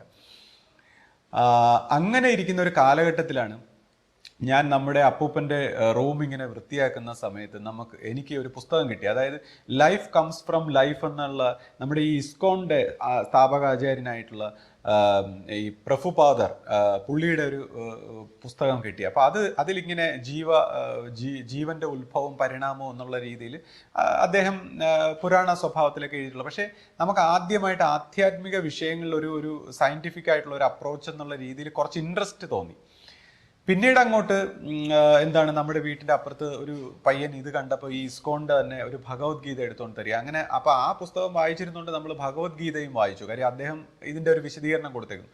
അങ്ങനെ ഭഗവത്ഗീതയൊക്കെ വായിച്ചു കഴിഞ്ഞപ്പോഴാണ് നമുക്ക് ആധ്യാത്മിക വിഷയങ്ങളിൽ സത്യം പറഞ്ഞാൽ ഈ ഹിസ്റ്ററി, ജോഗ്രഫി, സയൻസ് എന്നൊക്കെ പറയുന്ന വിഷയങ്ങൾ ഇഷ്ടപ്പെട്ടതുപോലെ തന്നെ ഇതും വളരെ ഇൻട്രസ്റ്റിംഗ് ആയിട്ടുള്ള ഒരു ടോപ്പിക്കാണ്. മറ്റേ നമ്മൾ ഈ ആധ്യാത്മികത എന്ന് പറഞ്ഞാൽ എല്ലാവരും ഈ പ്രാർത്ഥിക്കുന്നതും അല്ലെങ്കിൽ ഇങ്ങനെയൊക്കെയുള്ള വിശ്വാസങ്ങളും ചില രീതികളൊക്കെ മാത്രമല്ലേ കണ്ടിട്ടുള്ളൂ. അപ്പോൾ ഇതൊരു ഒരു വലിയ ഇൻക്വയറിയാണ്, ഒരു അന്വേഷണമാണെന്നൊക്കെ മനസ്സിലായത് അങ്ങനെയാണ്. അപ്പോൾ നമ്മൾ അതിലിഷ്ടപ്പെട്ട് വരുമ്പോഴത്തേക്ക് നമ്മുടെ ഫൗണ്ടർ ഗുരുവിൻ്റെ ഒരു കാലഘട്ടം കഴിഞ്ഞു. അപ്പോൾ നമ്മൾ ശിഷ്യപൂജിതയാണ്, ആദരണീയ ശിഷ്യപൂജിതയാണ് കാണുന്നത്. അപ്പോൾ അന്നത്തെ ഒരു സമയത്ത് എനിക്ക് പിന്നെ ഈ പറയുന്ന പോലെ ഫൗണ്ടർ ഗുരു ഒക്കെ പോയല്ലോ എന്നുള്ള ഒരു വിഷമവും, നമ്മുടെ ഗുരു പോയല്ലോ എന്നുള്ളൊരു വിഷമം ആയിട്ടിരിക്കുന്ന ഒരു സമയത്ത് ശിഷ്യപൂജിതയെ എങ്ങനെ ഒരു ഗുരുസ്ഥാനത്ത് കാണാൻ പറ്റുമോ എന്നൊക്കെ ഞാനിങ്ങനെ സംശയിച്ചുകൊണ്ടിരിക്കുന്ന ഒരു കാലഘട്ടമാണ്. പക്ഷെ എന്നാലും എൻ്റെ ഒരു സ്വഭാവം അനുസരിച്ച് അന്നൊക്കെ നമ്മളെല്ലാം തർക്കമാണ്, ചോദ്യങ്ങൾ. ഇപ്പോൾ എല്ലാവരുടെ ആശ്രമത്തിൽ നമ്മുടെ ജ്യോതിർമയ സ്വാമിയോടൊക്കെ തർക്കിച്ച്, വേദാന്തമൊക്കെ ചെന്ന് തർക്കിച്ച് അദ്ദേഹമൊക്കെ തലയെ കൈവച്ച് എണീറ്റ് ഓടിയിട്ടുണ്ട്. അദ്ദേഹം എന്നോട് തർക്കിച്ചിട്ട് ഒരു ദേഷ്യപ്പെട്ട് ഒക്കെ എണീറ്റ് പോകും. അങ്ങനെ ഇരിക്കുന്ന ഒരു കാലഘട്ടത്തിൽ ആരെടുത്ത് ചോദിച്ചാലും നമ്മുടെ ഒരു സ്വഭാവം ചിലപ്പോൾ ഒരുപക്ഷെ ഒരു അഹന്താ സ്വഭാവത്തിലായിരിക്കാം ചെറുപ്പത്തിൽ. ഇപ്പൊ തന്നെ ആൾക്കാർക്ക് നമ്മുടെ ഒരു അഹന്താ സ്വഭാവത്തിലുള്ള സംഭാഷണം ഇഷ്ടപ്പെടുന്നില്ല. അപ്പൊ അന്നത്തെ കാലത്ത് എങ്ങനെയായിരുന്നു ഊഹിക്കാവുന്നേ ഉള്ളൂ. പക്ഷേ ശിഷ്യപൂജിതയുടെ അടുത്ത് ചെല്ലുമ്പോൾ ശിഷ്യപൂജിതയെ സംബന്ധിച്ച് നമ്മുടെ അഹന്തയോ അല്ലെങ്കിൽ ഇതുപോലുള്ള കാര്യങ്ങളൊന്നും അല്ല. ശിഷ്യപൂജിത കാണുന്നത് എന്തോ സംതിങ്, ഈ കുട്ടിയിൽ എന്തോ ഒരു സ്പാർക്ക് ഉണ്ട്. അപ്പൊ ആ ഒരു സ്നേഹമേ നമ്മളോട് കാണിച്ചിട്ടുള്ളൂ. അപ്പൊ ആ കുട്ടിയോടുള്ള ഒരു സ്നേഹത്തോട് ശിഷ്യപൂജിത അപ്പൊ തന്നെ എനിക്ക് മനസ്സിലായി, എന്നോട് ബാക്കിയുള്ളവർ പെരുമാറുന്നത് പോലെ അല്ല, എന്തോ നമ്മുടെ ഈ അഹന്തയും അല്ലെങ്കിൽ നമ്മുടെ ഈ സംസാരത്തിലെ കുഴപ്പങ്ങളൊന്നും അല്ല, ഗുരു വേറെന്തോ ആണ് ശ്രദ്ധിക്കുന്നതെന്ന് എനിക്ക് മനസ്സിലായി. അപ്പൊ ശിഷ്യപൂജിതയോട് അങ്ങനെ ഒരു സ്നേഹ ബന്ധം ഉണ്ടായി. അങ്ങനെ അന്നും നമ്മൾ ഒരുപാട് കാര്യങ്ങൾ ഇങ്ങനെ സംശയങ്ങളാണ്. ഇപ്പൊ ഇതെന്തിനാ ഇങ്ങനെ ചെയ്യുന്നത്, അതെന്തിനാ അങ്ങനെ ചെയ്യുന്നത്. ഇവരെന്തിനാ ഇങ്ങനെ പ്രാർത്ഥിക്കുന്നത്, എന്തിനാ പൂവിടുന്നത് എന്നൊക്കെ പറഞ്ഞ് നമുക്ക് എല്ലാം തർക്കവും സംശയങ്ങളുമാണ്. നമുക്കൊന്നും വിശ്വസിക്കാൻ പറ്റില്ല. എന്നെ സംബന്ധിച്ച് ഒന്നും തന്നെ വിശ്വസിക്കാൻ പറ്റില്ല. ഇപ്പോൾ ദർശന സ്വഭാവത്തിലുള്ള ഇതൊക്കെ എനിക്ക് തോന്നുന്നു ഇതൊക്കെ ഹാലൂസിനേഷൻ അല്ലേ, എന്താ ഈ ദർശനം, ഇതൊക്കെ ആര് വിശ്വസിക്കും എന്ന് വെച്ചാൽ നമ്മൾ വളരെ സയന്റിഫിക് ആയിട്ട് ചിന്തിക്കുന്നതുകൊണ്ട് നമുക്ക് ഇതിലൊന്നും വിശ്വസിക്കാൻ പറ്റുന്നില്ല. അങ്ങനെ പിന്നെ ആശ്രമത്തിൽ ആ സമയത്ത് ഇങ്ങനെ ചെലവഴിക്കുമ്പോൾ, എന്നാൽ നമ്മൾ ഈ ഭഗവത്ഗീതയും വേദാന്തവും ഒക്കെ കുറച്ച് വായിച്ചു കഴിഞ്ഞപ്പോൾ ഇതിനകത്ത് കുറച്ച് കാര്യങ്ങളുണ്ട് എന്ന് മനസ്സിലായി കഴിഞ്ഞു. അപ്പോൾ എന്നാൽ ഇതുമായിട്ട് യോജിച്ച് പോകാനും കഴിയുന്നില്ല. അപ്പൊ അങ്ങനെ ഇരിക്കുന്ന ഒരു കാലത്ത് നമ്മൾ ആശ്രമത്തിൽ ഇങ്ങനെ കർമ്മം ചെയ്യാം, അതായത് ചിത്തശുദ്ധിയെ കുറിച്ച് വായിച്ചു. അതിനെക്കുറിച്ച് പറയുന്നത് ഇങ്ങനെ ചിത്തശുദ്ധി ഉണ്ടാകണമെങ്കിൽ നമ്മൾ നിഷ്കാമ കർമ്മം ചെയ്ത് നമ്മുടെ ഹൃദയത്തെ ശുദ്ധമാക്കിയാലേ നമുക്ക് ദൈവികമായ ഒരു സാക്ഷാത്കാരം, അല്ലെങ്കിൽ ദൈവം റിഫ്ലക്റ്റ് ചെയ്യണമെങ്കിൽ നമ്മുടെ ചിത്തം ശുദ്ധമാണ്. എല്ലാ മറ്റ് കർമ്മങ്ങളിൽ നിന്ന്, ചിന്തകളിൽ നിന്നൊക്കെ മോചിച്ച് നമ്മുടെ ചിത്തം ശുദ്ധമായാലേ ഈശ്വരൻ റിഫ്ലക്റ്റ് ചെയ്യും എന്നുള്ളൊരു ഇത് വായിച്ചപ്പോൾ നമ്മൾ പിന്നെ ശാസ്ത്രീയമായിട്ട് ചിത്തശുദ്ധി ചെയ്യാനായിട്ട് കർമ്മം ചെയ്യാൻ വന്നു. അപ്പോൾ ഗുരുവിനോട് വന്ന് ചോദിച്ചപ്പോൾ ഗുരു എന്നോട് പറഞ്ഞു, നിനക്ക് എവിടെ വേണോ, ആശ്രമത്തിൽ എവിടെ വേണോ കർമ്മം ചെയ്യാം. അപ്പം ഞാൻ പറഞ്ഞു, ഞാൻ അടുക്കളയിൽ നിന്നോളാം. അങ്ങനെ അടുക്കളയിലൊക്കെ കുറേ കാലം കർമ്മം ചെയ്തു. പിന്നെ ഗുരു നിർദ്ദേശം അനുസരിച്ച് ഡയറി ഫാമിൽ നമ്മളിങ്ങനെ കുറേ കാലം കർമ്മം ചെയ്തു. അപ്പം അങ്ങനെയൊക്കെ കർമ്മം ചെയ്തുകൊണ്ട് പോകുന്ന ഒരു സമയത്ത് ഗുരു ഒരേ സമയത്ത് നമ്മളോട് ഭയങ്കര സ്നേഹമായിട്ട് ഒരു സമയത്ത് പെരുമാറുന്നു, എന്നാൽ മറ്റൊരു സ്ഥലത്ത് നിന്ന് നമ്മളെ പരീക്ഷിക്കുന്നത് പോലെ, അതായത് നമ്മളെ പരിഹസിക്കുന്നത് പോലെ, ഇപ്പോൾ വേദാന്തത്തെയൊക്കെ പരിഹസിക്കും, അല്ലെങ്കിൽ എനിക്കിഷ്ടമില്ലാത്തത് എന്നെ കൊണ്ട് ചെയ്യിക്കും, അല്ലെങ്കിൽ ഞാൻ ചെന്ന് ദേഷ്യപ്പെട്ടൊക്കെ എന്തെങ്കിലും പറഞ്ഞ് തർക്കമൊക്കെ പറഞ്ഞിട്ടുണ്ടെങ്കിൽ അതിന് നേരെ വിരുദ്ധമായി പ്രവർത്തിച്ച് നമ്മളെ ഇളക്കുന്നു. അപ്പോൾ ഞാൻ വിചാരിച്ചു, എല്ലാ രീതിയിലും എന്നെ ഇളക്കുക, ഈ നമ്മൾ ചൊറിയുക എന്നൊക്കെ പറയുന്ന പോലെ എല്ലാ രീതിയിലും നമ്മളെ ഡിസ്റ്റർബ് ചെയ്യാണ് ശിഷ്യപൂജിത. എന്നാൽ ഒരു സമയത്ത് ഭയങ്കര സ്നേഹവും. അപ്പൊ ഇങ്ങനത്തെ ഒരു അവസരം വന്നപ്പോൾ നമുക്ക് തോന്നി, കാര്യം നമ്മൾ അന്ന് വളരെ ഇന്നസെന്റ് ആണ്, നമുക്ക് വേറെ ഈ ഗുരുമാർഗമോ മറ്റ് രീതികളോ ഒന്നും അറിഞ്ഞില്ല. നമ്മൾ ഡയറക്റ്റ് സ്ട്രെയിറ്റ് ഫോർവേഡ് മൈൻഡായിട്ട് നിൽക്കുകയാണ്, നമുക്കിതിനെക്കുറിച്ച് ഒന്നും അറിഞ്ഞൂടാ. അപ്പോൾ ഗുരു ഇങ്ങനെ നമ്മളെ വേദനിപ്പിക്കുന്ന പോലെ, അപ്പോൾ എനിക്ക് തോന്നുന്നു നമ്മളെ മനഃപൂർവ്വം വേദനിപ്പിക്കുക, ഇളക്കുക, വിഷമിപ്പിക്കുക, ഇതെന്താ സംഭവം. അപ്പോൾ ഞാൻ വിചാരിച്ചു ഗുരു അഭിനയിക്കുകയാണ്, ഈ സ്നേഹമൊക്കെ അഭിനയിച്ചിട്ട് നമ്മളെ ഇങ്ങനെ പറ്റിക്കുകയാണ്. അപ്പോൾ എനിക്ക് വല്ലാത്ത വിഷമം തോന്നി. ഗുരു ഇങ്ങനെ ഇത്രയും സ്നേഹം പോലെയൊക്കെ നിന്നിട്ട് ഗുരു ഒരു പറ്റിക്കുകയാണോ, ചതിക്കുകയാണോ, ഇതെന്താ ഈ സംഭവം എന്നറിയാതെ നമ്മളിങ്ങനെ വിഷമിച്ചിട്ട് അവസാനം എനിക്ക് ഇവിടുത്തെ രീതികളോ അല്ലെങ്കിൽ സിസ്റ്റങ്ങളോ ഒന്നും എനിക്ക് സയന്റിഫിക് ആയിട്ടൊന്നും തോന്നുന്നില്ല. അത് വളരെ നമ്മുടെ മൈൻഡ് ലോജിക്കലാണ്. അപ്പം നമുക്കൊന്നുമായിട്ട് യോജിച്ച് പോകാൻ കഴിയാതെ അവസാനം ഞാൻ തീരുമാനിച്ചു ഈ ആശ്രമം വിട്ടുപോകാം, വല്ല നമ്മൾ ഈ യോഗിയുടെ ആത്മകഥയൊക്കെ വായിച്ച പോലെ വല്ല ഹിമാലയത്തിലോട്ടൊക്കെ യാത്ര ചെയ്യാം എന്നുള്ള ഒരു ചിന്തയിൽ നമ്മൾ എല്ലാം വിട്ട് ഒരു ദിവസം യാത്ര തുടങ്ങി. അപ്പോൾ കന്യാകുമാരി ചെന്നിട്ട് പോകാമെന്നും പറഞ്ഞ് കന്യാകുമാരി വരെ എത്തി. അവിടെ ചെന്നിട്ട് ഒരു പുസ്തകം വായിക്കുകയാണ്. അപ്പോൾ അവിടെ ചെന്നപ്പോൾ ഒരു പുസ്തകം, രമണ മഹർഷിയുടെ ഒരു പുസ്തകം കിട്ടി. ആ പുസ്തകം ഞാനിങ്ങനെ വായിക്കുമ്പോൾ അതിനകത്ത് രമണ മഹർഷി ഒരു ചെറുപ്പക്കാരനോട് സംസാരിക്കുകയാണ്. അതായത് അദ്ദേഹം വീടെല്ലാം ഉപേക്ഷിച്ച് വന്നു, പിന്നെ രമണ മഹർഷിയോട് സംസാരിക്കുകയാണ്. എന്നിട്ട് ചോദിക്കുന്നു സന്യാസം. അപ്പോൾ രമണ മഹർഷി പറഞ്ഞു, സന്യാസത്തിൻ്റെ ഒന്നും ആവശ്യമില്ല, നിങ്ങൾക്ക് സത്യം സാക്ഷാത്കരിക്കാൻ നിങ്ങളുടെ വീട്ടിൽ താമസിച്ചുകൊണ്ടും പറ്റുന്നതാണ്. അപ്പോഴത്തേക്ക് ആ പയ്യൻ പറയുന്നു, ഭയങ്കര തർക്കം. അവസാനം ആ പയ്യൻ ചോദിക്കുന്നു, പിന്നെ അങ്ങ് എന്തിനാണ് സന്യസിച്ചതെന്നൊക്കെ പറഞ്ഞ് ചോദിക്കുമ്പോൾ രമണ മഹർഷി ദേഷ്യപ്പെട്ട് പറയും, എൻ്റെ പ്രാരാബ്ധമാണിത്. നിങ്ങൾ സന്യസിക്കേണ്ടവനാണെങ്കിൽ നിങ്ങൾ ഇത് ചോദിക്കില്ലായിരുന്നു, എപ്പോഴേ നിങ്ങൾ സന്യസിച്ചനെ, നിങ്ങൾ ഇതെന്തിനാ എന്നോട് ചോദിക്കുന്നത്, ഇതെൻ്റെ പ്രാരാബ്ധം, ഞാനിങ്ങനെ വന്നു, നിങ്ങളുടെ പ്രാരാബ്ധം എന്താണ്, അത് പൂർത്തീകരിക്കൂ എന്ന് പറഞ്ഞിട്ട് അദ്ദേഹം ഒരു വാക്ക് പറയുകയാണ്. നിങ്ങൾ എവിടെയാണോ നിൽക്കുന്നത് അവിടെ നിന്നുകൊണ്ട് തന്നെ ശാന്തി കണ്ടെത്തണം. അത് മാത്രമാണ് നിലനിൽക്കുന്നത്, അല്ല ശാന്തി ഇങ്ങനെ അന്വേഷിച്ചുകൊണ്ട് പോകാൻ പറ്റില്ല. എവിടെയാണോ ഉള്ളത് അവിടെ നിന്നുകൊണ്ട് ശാന്തി കണ്ടെത്തണം. അപ്പോൾ എനിക്ക് പെട്ടെന്ന് അത് സ്ട്രൈക്ക് ചെയ്തിട്ട് ഞാൻ പിന്നെ നേരെ തിരിച്ചു വന്നു. ഞാൻ എവിടെയാണോ നിൽക്കുന്നത് അവിടെ നിന്നുകൊണ്ട് തന്നെ ശാന്തി കണ്ടെത്തണം, അതാണ് എൻ്റെ വഴി. അങ്ങനെ നമ്മൾ ഡയറി ഫാമിൽ കർമ്മം ചെയ്ത് കുറേ കാലം അങ്ങനെ സ്പെൻഡ് ചെയ്തു. ഒരു ദിവസം ഇതേപോലെ ഞാൻ ഈ പുല്ലൊക്കെ വെട്ടി ഒരു ലോഡ് പുല്ലൊക്കെ എടുത്ത് തലയെ ചുമന്നുകൊണ്ട് ഇങ്ങനെ നടന്നു വരുമ്പോൾ കാല് തെറ്റി ഒരു കുഴിയിൽ വീണു. അപ്പോൾ കുഴിയിൽ ഈ പുല്ലും എല്ലാം കൂടെ ആയിട്ട് വീണു. അപ്പോൾ ഭയങ്കര ശരീരത്തിനൊക്കെ ഭയങ്കര ഒരു വേദനയൊക്കെ വിഷമമൊക്കെ ആയി. അതിനുശേഷം നമ്മൾ വന്ന് എരുത്തിൽ ഇങ്ങനെ രണ്ട് കയ്യിൽ കാടിയൊക്കെ ആയിട്ട് ഇങ്ങനെ കാടിയൊക്കെ കോരിക്കൊണ്ട് പോകുന്ന സമയത്ത് ശരീരത്തിൽ വേദനയൊക്കെ എടുക്കുന്നു. അപ്പോൾ നമുക്ക് പെട്ടെന്നൊരു നിരാശ വന്നു. അതായത് നമ്മളെല്ലാ പഠിത്തവും വിദ്യാഭ്യാസവും ഒക്കെ എല്ലാം കളഞ്ഞിട്ട് ഇവിടെ വന്ന് നിന്ന് എരുത്തിലൊക്കെ ഇങ്ങനെ കർമ്മം ചെയ്യുന്നു. പക്ഷേ നമുക്ക് ദൈവത്തിനെ കുറിച്ച് എന്തെങ്കിലും ഒരു അറിവോ, കുറേ ഇപ്പോൾ ചില ദർശനങ്ങളും മറ്റ് കൊച്ചൊക്കെ അനുഭവങ്ങൾ, അതൊന്നും എന്നെ സംബന്ധിച്ച് എന്നെ ഒട്ടും തന്നെ സ്വാധീനിക്കുന്നില്ല. ഞാൻ തന്നെ അത് സംശയിച്ച് ക്വസ്റ്റ്യൻ ചെയ്യുന്ന കൂട്ടത്തിലാണ്. എല്ലാ എനിക്കുണ്ടാകുന്ന അനുഭവത്തെ പോലും നമ്മൾ ക്വസ്റ്റ്യൻ ചെയ്യുക. അപ്പം ഞാൻ വിചാരിച്ചു ഒരു അനുഭവം ഉണ്ടായില്ല, ഒന്നും ചെയ്തില്ല, വെറുതെ ഒരു വേസ്റ്റായി പോയതുപോലെ തോന്നി. ഗുരുവിനാണെങ്കിൽ ഒരു സ്നേഹമില്ല, ഗുരു ഒരു പറ്റിക്കുന്നത് പോലെയൊക്കെയുള്ള രീതി. അപ്പോൾ ഗുരുവിനെയും സംശയിക്കേണ്ട ഒരു അവസ്ഥയായി കഴിഞ്ഞു. അപ്പോൾ ആകെ എല്ലാം നശിച്ചല്ലോ, ഒന്നും ഇല്ലാതായല്ലോ എന്ന് ഇങ്ങനെ ഒരു നിരാശയായപ്പോൾ ഞാൻ പിന്നെ അവസാനം ഞാൻ അവിടെ നിന്നുകൊണ്ട് ഒരു തീരുമാനം എടുത്തു. ഇനിയിപ്പോൾ എന്തായാലും ഇറങ്ങി തിരിച്ചു. ഈ ജീവിതം മൊത്തം ഈ എരുത്തിൽ ഡയറി ഫാമിൽ ഈ കാടിയും കൊടുത്ത് ഈ പുല്ലും വെട്ടി അങ്ങ് ജീവിക്കാം. ഇനി ആരും അറിയണ്ട, പുറത്തോട്ടും പോകണ്ട, ഒന്നും വേണ്ട, ഇതിനൊരു ശാന്തി ഉണ്ടല്ലോ, അതുകൊണ്ട് ഈ ജീവിതം അങ്ങ് ഫിനിഷ് ചെയ്യാം എന്നും പറഞ്ഞ് ഞാൻ പിന്നെ മറ്റ് ജോലികളിലേക്ക് കടന്നു. അന്ന് ഞാൻ ഇതേപോലെ തിരിച്ചു വന്ന് വീട്ടിൽ വന്ന ഒരു പുസ്തകം എടുത്ത് വായിക്കുമ്പോൾ അതിനകത്ത് ഓഷോയുടെ ഒരു പുസ്തകത്തിൽ അദ്ദേഹം ഗുരുക്കന്മാരുടെ പ്രവർത്തനങ്ങളെക്കുറിച്ച് ഒന്ന് വിവരിച്ചേക്കാണ്. അപ്പോൾ ഗുരുക്കന്മാർ നമ്മളെ ഇങ്ങനെ പറ്റിക്കും, പല രീതിയിൽ പരീക്ഷിക്കും. ആദ്യമായിട്ടാണ് ഞാൻ അത് വായിക്കുന്നത്. അപ്പോൾ ഗുരുക്കന്മാർ നമ്മളെ ഇങ്ങനെ പരീക്ഷിക്കും, അവരിങ്ങനെ, എന്നിട്ട് ഓഷോ പറയുന്നത്, നിങ്ങൾ എൻ്റെ കൂടെ നിൽക്കുമ്പോൾ എല്ലാ പരീക്ഷണങ്ങൾക്കും പ്രിപ്പയർ ആയിട്ടാണ് നിൽക്കുന്നത്. പക്ഷേ എന്നാലും ഞാൻ ഓരോ ഡിവൈസുകൾ ഉണ്ടാക്കി നിങ്ങളെ ഞാൻ പരീക്ഷിക്കാനുള്ള സൂത്രങ്ങൾ ഞാൻ ഇങ്ങനെ ഉണ്ടാക്കിക്കൊണ്ടിരിക്കുകയാണ്. അപ്പം നിങ്ങളെ എങ്ങനെയും നിങ്ങളുടെ ഈ മനസ്സിൽ നിന്ന് ഞാൻ നിങ്ങളെ പൊട്ടിച്ച് പുറത്താക്കും. അതിനുവേണ്ടി എന്തൊക്കെ എനിക്കിനി ഞാൻ നിങ്ങളോട് മത്സരിക്കേണ്ടി വന്നാലും അടിപിടി കൂടേണ്ടി വന്നാലും എന്തൊക്കെ വന്നാലും ഞാനത് ചെയ്യും എന്നൊക്കെ പറഞ്ഞിങ്ങനെ പറഞ്ഞപ്പോൾ പെട്ടെന്ന് എനിക്ക് മനസ്സിലായി, അയ്യോ എൻ്റെ ഗുരു ഇതല്ലേ എന്നോട് ചെയ്യുന്നു, സത്യത്തിൽ എന്നെ രക്ഷിക്കുകയായിരുന്നു, എൻ്റെ ഗുരുവിൻ്റെ സ്നേഹം സത്യം തന്നെയായിരുന്നു, ഞാൻ അതുപോലെ സംശയിച്ചല്ലോ എന്നെല്ലാം പറഞ്ഞുകൊണ്ട് ഞാൻ ഭയങ്കര വിഷമിച്ചെങ്കിലും പക്ഷേ എനിക്കത് ഭയങ്കര ശാന്തിയും കിട്ടി, ഒരു സമാധാനവും കിട്ടി. അങ്ങനെ ഞാൻ ആ സമാധാനത്തിൽ ഇങ്ങനെ ചാരി കിടക്കുമ്പോൾ പെട്ടെന്ന് ഞാൻ കണ്ണുകൾ തുറക്കുമ്പോൾ ഒരു അനുഭവം എന്ന് പറയുന്നതിനേക്കാൾ ഒരു അവസ്ഥ എന്ന് പറയേണ്ടി വരും, ഒരു അവസ്ഥയിലേക്കുള്ളൊരു ഉണർച്ച. അപ്പോൾ ആ അനുഭവത്തെക്കുറിച്ച് ഞാൻ വർണ്ണിക്കുന്നില്ല, കാര്യം നമ്മുടെ പേഴ്സണൽ അനുഭവങ്ങൾ പറയുന്നതിലൊന്നും ഒരു കാര്യമില്ലെന്നാണ് പറയുന്നത്. അതൊക്കെ എന്താ പറയുക, അതിനൊരു തെറ്റുമുണ്ട്, അത് പറയേണ്ട കാര്യമില്ല എന്തായാലും. പക്ഷെ അത് ഞാൻ വേദാന്ത പുസ്തകങ്ങളിലും അല്ലെങ്കിൽ മറ്റു ഗുരുക്കന്മാരും ഒക്കെ പറഞ്ഞിരിക്കുന്ന ഒരു അനുഭവമായിട്ട് തട്ടിച്ചു നോക്കുമ്പോൾ എനിക്ക് അതിൻ്റെ ഒരു വാലിഡിറ്റി, കൂടാതെ നമുക്കിതൊരു സെൽഫ് എവിഡൻസ് ആണ്. ഇതുപോലുള്ള അനുഭവങ്ങൾ, മൈൻഡിൻ്റെ ഒരു നിശ്ചലാവസ്ഥയിൽ ഉണ്ടാകുന്ന അനുഭവങ്ങൾ സെൽഫ് എവിഡൻ്റ് ആണ്. അത് അത്രമാത്രം നമ്മളെ സെൻസസും മൈൻഡിൽ നിന്നും ഒക്കെ മോചിച്ച ഒരു അനുഭവം നമുക്ക് ക്വസ്റ്റ്യൻ ചെയ്യാൻ പറ്റില്ല എന്നുള്ളതാണ്. അതായത് നമ്മളെല്ലാം ഞാൻ ഉൾപ്പെടെ എല്ലാം ക്വസ്റ്റ്യൻ ചെയ്യുന്ന ആളായതുകൊണ്ട് ഞാൻ പറയണേ, നമുക്കത് ക്വസ്റ്റ്യൻ ചെയ്യാൻ പറ്റാത്ത അത്ര സോളിഡാണ് ഈ ഇത്തരം അനുഭവങ്ങൾ. അതുകൊണ്ട് നമുക്കത് ക്വസ്റ്റ്യൻ ചെയ്യാൻ പറ്റില്ല.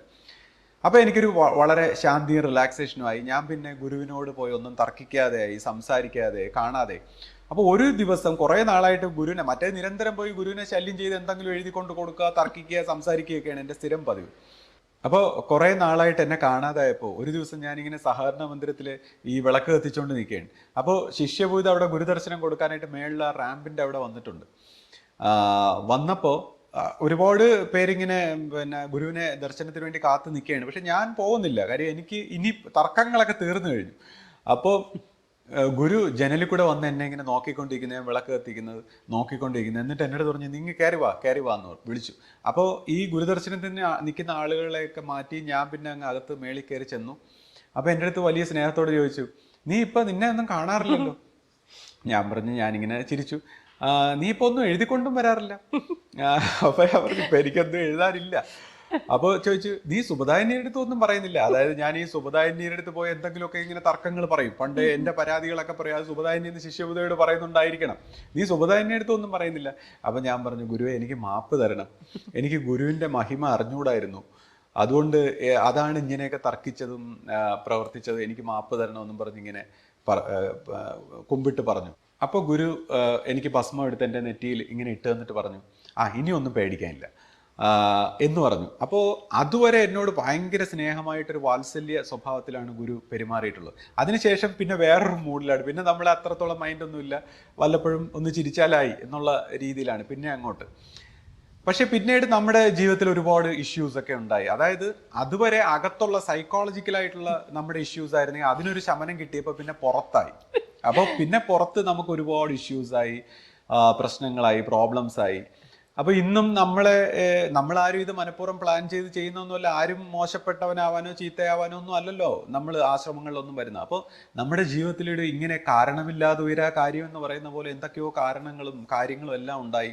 ഇപ്പോൾ ഇന്നിപ്പോൾ ആശയും കുട്ടികളും അവർ പറയുന്നു, ആശ്രമത്തിൽ ജീവിക്കാൻ പറ്റി, അല്ലെങ്കിൽ എന്താ പറയുന്ന ഗുരുവിനെ കുറിച്ച് കൂടുതൽ ക്ലാരിറ്റി ഉണ്ടായി, അപ്പോൾ കുറഞ്ഞ പക്ഷേ അതെങ്കിലും ഒരു ഗുണമായിട്ട് എടുക്കാം. പക്ഷേ എനിക്ക് തോന്നുന്നു ഇപ്പോൾ എൻ്റെ ഈ വിഷയങ്ങൾ ഞാനിപ്പോൾ എന്നോട് പലരും, ഞാനിപ്പോൾ കഴിഞ്ഞ ദിവസമൊക്കെ നമ്മൾ പ്യുവറായിട്ട് ആധ്യാത്മിക വിഷയത്തിലാണ് വന്നതെന്ന് പറയുമ്പോൾ പലരും എന്നോട് വിചാരിക്കും, നമ്മുടെ ഈ നെഗറ്റീവ് വിഷയങ്ങളുമായിട്ട് ബന്ധപ്പെട്ടാണ് നമ്മളെ കാണുന്നത്. നമ്മുടെ ഈ ഒരു എന്ന് വെച്ചാൽ ജീവിതത്തിൽ അൺകവർ ആയി പോയ അല്ലെങ്കിൽ നമ്മൾ തന്നെ അത്ഭുതപ്പെട്ടു പോകുന്ന കുറേ വിഷയങ്ങൾ നമ്മുടെ ജീവിതത്തിൽ ഉണ്ടാകും. അപ്പോൾ നമ്മൾ ഒരിക്കലും ആ നെഗറ്റീവായിട്ടുള്ള കാര്യങ്ങളുമായിട്ടല്ല, നമ്മൾ സത്യവുമായിട്ട് അല്ലെങ്കിൽ നമ്മുടെ ഉള്ളിലെ ആ ദൈവികതയുമായിട്ട് മാത്രമല്ലേ നമ്മൾ ചേരാൻ പാടുള്ളൂ. അതുകൊണ്ട് അല്ലാതെ ഇപ്പം ഞാനിപ്പോൾ എൻ്റെ ജീവിതത്തിലേക്ക് വന്ന നെഗറ്റീവ് കാര്യങ്ങളെല്ലാം എടുത്തു വെച്ചുകൊണ്ട് ഞാനൊരു നെഗറ്റീവാണെന്ന വ്യക്തി എന്ന് പറഞ്ഞ് കരയുന്നതിൽ ഒരു അർത്ഥമില്ലല്ലോ. അൺഫോർച്ചുനേറ്റ്ലി നമ്മുടെ ഒരുപാട് സുഹൃത്തുക്കൾ ആ നെഗറ്റീവായിട്ടുള്ള കാര്യങ്ങൾ വെച്ചിട്ടാണ്. പക്ഷേ നമുക്ക് പൊതുവേ ശരിയാണ്, നമുക്ക് മനുഷ്യർക്ക് പൊതുവേ ഈ നെഗറ്റീവായിട്ടുള്ള കാര്യങ്ങൾ ഇഷ്ടമാണ്. അപ്പം നമ്മൾ ആ നെഗറ്റീവായിട്ടുള്ള കാര്യങ്ങൾ ഇഷ്ടപ്പെടുമ്പോൾ നമ്മളും ആലോചിക്കണം, എന്തുകൊണ്ടോ ഈ നെഗറ്റിവിറ്റിയിലേക്ക് നമുക്ക് ഇഷ്ടമുണ്ട്. അങ്ങനെയാണെങ്കിൽ നമ്മളിലും എന്തോ ആ നെഗറ്റിവിറ്റിയുമായിട്ട് ചേരുന്ന എലമെന്റ്, അല്ലെങ്കിൽ നമ്മൾ വെറുത്തുകൊണ്ടായാലും കുറ്റമായാലും പറയുമ്പോൾ ആ നെഗറ്റിവിറ്റിയുമായിട്ട് ബന്ധമുള്ള ചില കാര്യങ്ങൾ എലമെന്റ് നമ്മളിലും ഉണ്ടായിരിക്കും. അല്ലെങ്കിൽ പിന്നെ നമ്മൾ എന്തുകൊണ്ട് ആ നെഗറ്റിവിറ്റി കാണുന്നു? ഇപ്പോൾ ഫോർ എക്സാമ്പിൾ ഞാൻ പറഞ്ഞു, എൻ്റെ ഗുരു ഞാൻ ഇത്രയും അഹങ്കാരത്തോട് സംസാരിക്കുമ്പോഴും ആർഗ്യുമെന്റ് ചെയ്യുമ്പോഴും എന്തൊക്കെ നെഗറ്റിവിറ്റി പറയുമ്പോഴും എന്തിന് എന്നെക്കുറിച്ച് ഒരുപാട് പേര് പല രീതിയിലുള്ള നെഗറ്റിവിറ്റിയൊക്കെ ഗുരുവിനോട് എന്ന് പറഞ്ഞു കൊടുത്തിട്ടുണ്ട് അദ്ദേഹം. കാര്യം വെച്ചാൽ ഞാൻ അന്ന് ഈ തർക്കിക്കുന്ന സ്വഭാവത്തിലാണ്, എവിടെയും ചെന്ന് വാഗ്വാദങ്ങളും ആരുടെങ്കിലും ഒക്കെ സംസാരിച്ചില്ലേ. അപ്പോൾ എന്തൊക്കെ ഗുരുവിനോട് പറഞ്ഞാലും ഗുരു അതല്ല കാണുന്നത്. ഗുരു കാണുന്നത് മറ്റെന്തോ ആണ്, നമ്മുടെ ഒരു ജീവന്റെ ഒരു വശത്ത് മറ്റെന്തോ ആണ് കാണുന്നത്. അപ്പോൾ അതുപോലെ ഈ കുഴപ്പമില്ലാത്ത ആൾക്കാർ ഒരിക്കലും ഒരു കുഴപ്പവും കാണില്ല എന്നുള്ളതാണ്. ഉള്ളിൽ കുഴപ്പമില്ലാത്തവർ ഒരു കുഴപ്പവും കാണില്ല. അപ്പോൾ നമ്മൾ മനസ്സിലാക്കേണ്ടത് നമ്മുടെ ആരുടെയും, നമ്മുടെ ആശ്രമത്തിലുള്ള നമുക്ക് എല്ലാവർക്കും ഒരുപാട് നെഗറ്റിവിറ്റി ഉണ്ട്. ആ നെഗറ്റിവിറ്റി കണ്ടുകൊണ്ടല്ല നമ്മളെ ഗുരു അടുപ്പിച്ച് നിർത്തിയത്. നമ്മളെ എന്തോ ഒരു നന്മ കണ്ടിട്ട് ആ നന്മയിലേക്ക് വളർത്താനാണ് ഗുരു നമ്മളെയൊക്കെ അടുപ്പിച്ച് നിർത്തിയത്. ഇപ്പോൾ ഒരു ചാനലിൽ ഒരാൾ പറയുന്ന കേട്ടോ, ആശ്രമത്തിൽ എന്തോ ഒരാൾക്കൊരു കുഴപ്പമുണ്ടെന്ന് പറഞ്ഞപ്പോൾ അവനെ പിടിച്ച് സന്യാസിയാക്കി, അല്ലെങ്കിൽ ഇന്ന ആൾക്കാർക്ക് ഇന്ന കുഴപ്പമെന്ന് പറയുമ്പോൾ ഗുരു ഇന്ന രീതി ചെയ്യുന്നു. അപ്പം ഇതാണ് ആശ്രമം. അദ്ദേഹം പറഞ്ഞ പോലെ ശരിയാണ്, നമ്മളെല്ലാവരുടെയും ഓരോ കുഴപ്പങ്ങൾ കാണുമ്പോൾ ഗുരു ആ കുഴപ്പമല്ല ഗുരു കാണുന്നത്, നമ്മൾ കുഴപ്പമെന്ന് പറയുന്നു. പക്ഷെ ഗുരു കുഴപ്പമല്ല, അവൻ എന്താണ് പൊട്ടൻഷ്യൽ, ആ കുഴപ്പമുള്ളവനോട് ഗുരുവിന് കൂടുതൽ സ്നേഹമാണ്, വാത്സല്യമാണ്. അവൻ്റെ ആ ഒരു പൊട്ടൻഷ്യലിലേക്ക് നമ്മൾ കുറ്റം പറഞ്ഞ് അവനെ നശിപ്പിച്ച്, അവനെ കള്ളനാക്കി മുദ്രകുത്തി അല്ലെങ്കിൽ ചതിയനാക്കി നശിപ്പിച്ച് ഒരു മൂലയെ തള്ളാൻ നോക്കുമ്പോൾ ഗുരു അവനെ എടുത്ത് ഏറ്റവും ഉന്നതനാക്കി മാറ്റാനാണ് ഗുരുക്കന്മാർ ശ്രമിക്കുന്നത്. അപ്പോൾ ആ ഒരു അർത്ഥത്തിൽ ഇപ്പം ഞാൻ നോക്കുമ്പോൾ നമ്മളെയൊക്കെ ഗുരു നമ്മുടെ എന്തോ ഒരു നന്മ ഏതോ ഒരു വശത്തിലേക്ക് ഉയർത്താനായിട്ട് ഗുരു ഇതൊന്നും കണ്ടില്ല എന്നുള്ളതാണ്. അതെൻ്റെ ഒരു ഭാഗ്യം. അപ്പോൾ അങ്ങനെ പിന്നെ ഈ പുറമേക്കുള്ള പ്രശ്നങ്ങൾ അങ്ങനെയൊക്കെ കടന്നു വരുമ്പോൾ നമുക്ക് എൻ്റെ മനസ്സിൽ എല്ലാത്തിനും ഞാൻ നേരത്തെ പറഞ്ഞ പോലെ സംശയമാണെന്ന് പറഞ്ഞു. അപ്പോൾ എൻ്റെ ഒരു സ്വഭാവത്തിൽ എൻ്റെ സംശയം ഇങ്ങനെയാണ്, ശിഷ്യപൂജിത എന്താണ്, നമ്മുടെ ഗുരുവായിട്ടിരിക്കുന്ന ഗുരുവിൻ്റെ സ്ഥാനത്തിരിക്കുന്ന ഗുരുവിൻ്റെ വലിപ്പം എന്താണെന്ന് കൂടെ അറിയണം. അപ്പോൾ നമ്മളിങ്ങനെ അതിനെക്കുറിച്ചൊക്കെ ധ്യാനിക്കുകയാണ്. അപ്പോൾ അതിനെക്കുറിച്ച് ധ്യാനിക്കുമ്പോൾ ഈ കൃഷ്ണ കോൺഷ്യസ്നെസ്, അപ്പോൾ അത് കൃഷ്ണനെ വ്യക്തിയായിട്ടായാലും അറിവായിട്ടായാലും ഒരു ബോധമണ്ഡലമായിട്ടായാലും പല രീതിയിൽ നമ്മുടെ ഭാരതത്തിൽ ആധ്യാത്മിക മേഖലയിലൊക്കെ പ്രവർത്തിക്കുന്ന എല്ലാവരും, ആത്മീയ അന്വേഷകരും എല്ലാവരും പറഞ്ഞിട്ടുണ്ട്, പല സ്ഥലത്ത് ഇങ്ങനെ രേഖപ്പെടുത്തിയിട്ടുണ്ട്. അതായത് കൃഷ്ണന്റെ അല്ലെങ്കിൽ കൃഷ്ണ കോൺഷ്യസ്നെസ്സിന്റെ ഒരു ഹെൽപ്പ് കിട്ടുന്നതായിട്ട് പല സ്ഥലത്തു നിന്നും പല ഗുരുക്കന്മാരും പറഞ്ഞിട്ടുണ്ട്. ഇപ്പൊ ഈ അടുത്ത കാലത്ത് ശ്രീ അരബിന്ദോ പറഞ്ഞിട്ടുണ്ട്, അദ്ദേഹത്തിന് ശ്രീകൃഷ്ണ ആ ഒരു കോൺഷ്യസ്നെസ് നിന്നാണ് പല രീതിയിലുള്ള വേർഡ്സും അല്ലെങ്കിൽ ഗൈഡൻസ് ഒക്കെ കിട്ടിയിട്ടുള്ളതെന്ന് പറഞ്ഞിട്ടുണ്ട്. ഇപ്പൊ നമ്മുടെ ആശ്രമത്തിലാണെങ്കിൽ ആശ്രമത്തിന്റെ തുടക്കം മുതൽ, അതായത് ഗുരുവിന്റെ ജന്മം മുതൽ പിന്നീട് അങ്ങോട്ട് ഗുരുവിന്റെ അവസ്ഥാപൂർത്തീകരണം, അങ്ങനെ ഒരുപാട് കാര്യങ്ങൾ ഈ കൃഷ്ണ കോൺഷ്യസ്നെസ്സുമായിട്ട് ബന്ധപ്പെട്ടിരിക്കുന്നു. അത് അദ്ദേഹത്തിന് ഒരു നാമമായിട്ട് പറഞ്ഞാലും ഒരു കോൺഷ്യസ്നെസ് ആയിട്ട് പറഞ്ഞാലും അവിടെ നിന്ന് കുറേ അറിവുകളും നിർദ്ദേശങ്ങളും ഒക്കെ കിട്ടിയിട്ടുള്ളതായിട്ട് നമ്മൾ വായിച്ചിട്ടുണ്ട്.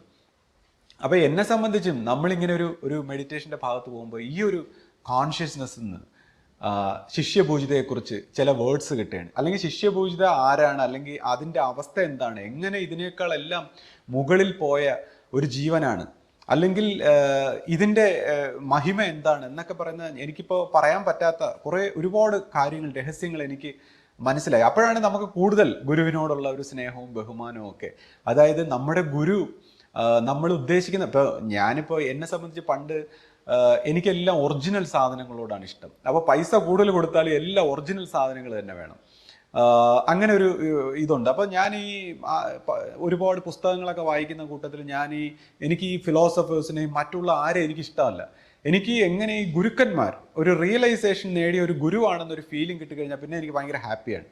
അപ്പോൾ ശിഷ്യപൂജയെക്കുറിച്ചും ഞാൻ നോക്കുമ്പോൾ എൻ്റെ മനസ്സിലൊരു ഇൻഫ്ലുവൻസ് എന്ന് പറഞ്ഞാൽ എൻ്റെ ഫൗണ്ടർ ഗുരുവിനെ നമുക്ക് എത്ര നമ്മൾ നിഷേധിക്കാൻ, എത്ര ബുദ്ധിപരമായി, അതായത് ഞാനിപ്പോൾ എന്നെ സംബന്ധിച്ച് ഈ ബുദ്ധി കൊണ്ട് നിഷേധിച്ചിട്ട് പോകണം, അതായത് ഇതൊന്നും എനിക്ക് വേണ്ട, ഈ കാര്യങ്ങൾക്ക് വേണ്ടി അല്ലല്ലോ ഞാൻ ജീവിക്കുന്നത്. അപ്പോൾ നമുക്കൊരു എഞ്ചിനീയറിങ് അല്ലെങ്കിൽ അതിലൊക്കെ ഒരു IIT-യിലൊക്കെ പോകണം, അങ്ങനെയൊക്കെ പഠിക്കണം, സയൻറ്റിഫിക് ആയിട്ട് ജീവിക്കണം എന്ന് ചിന്തിക്കുമ്പോൾ അമ്മയുടെയൊക്കെ നിർബന്ധം കൊണ്ട് ഇവിടെ വരുമ്പോൾ ഇതെല്ലാം കളഞ്ഞിട്ട് പോകാൻ ശ്രമിച്ചാൽ ഈ ഗുരുവിനെ നിഷേധിക്കാൻ പറ്റുന്നില്ല.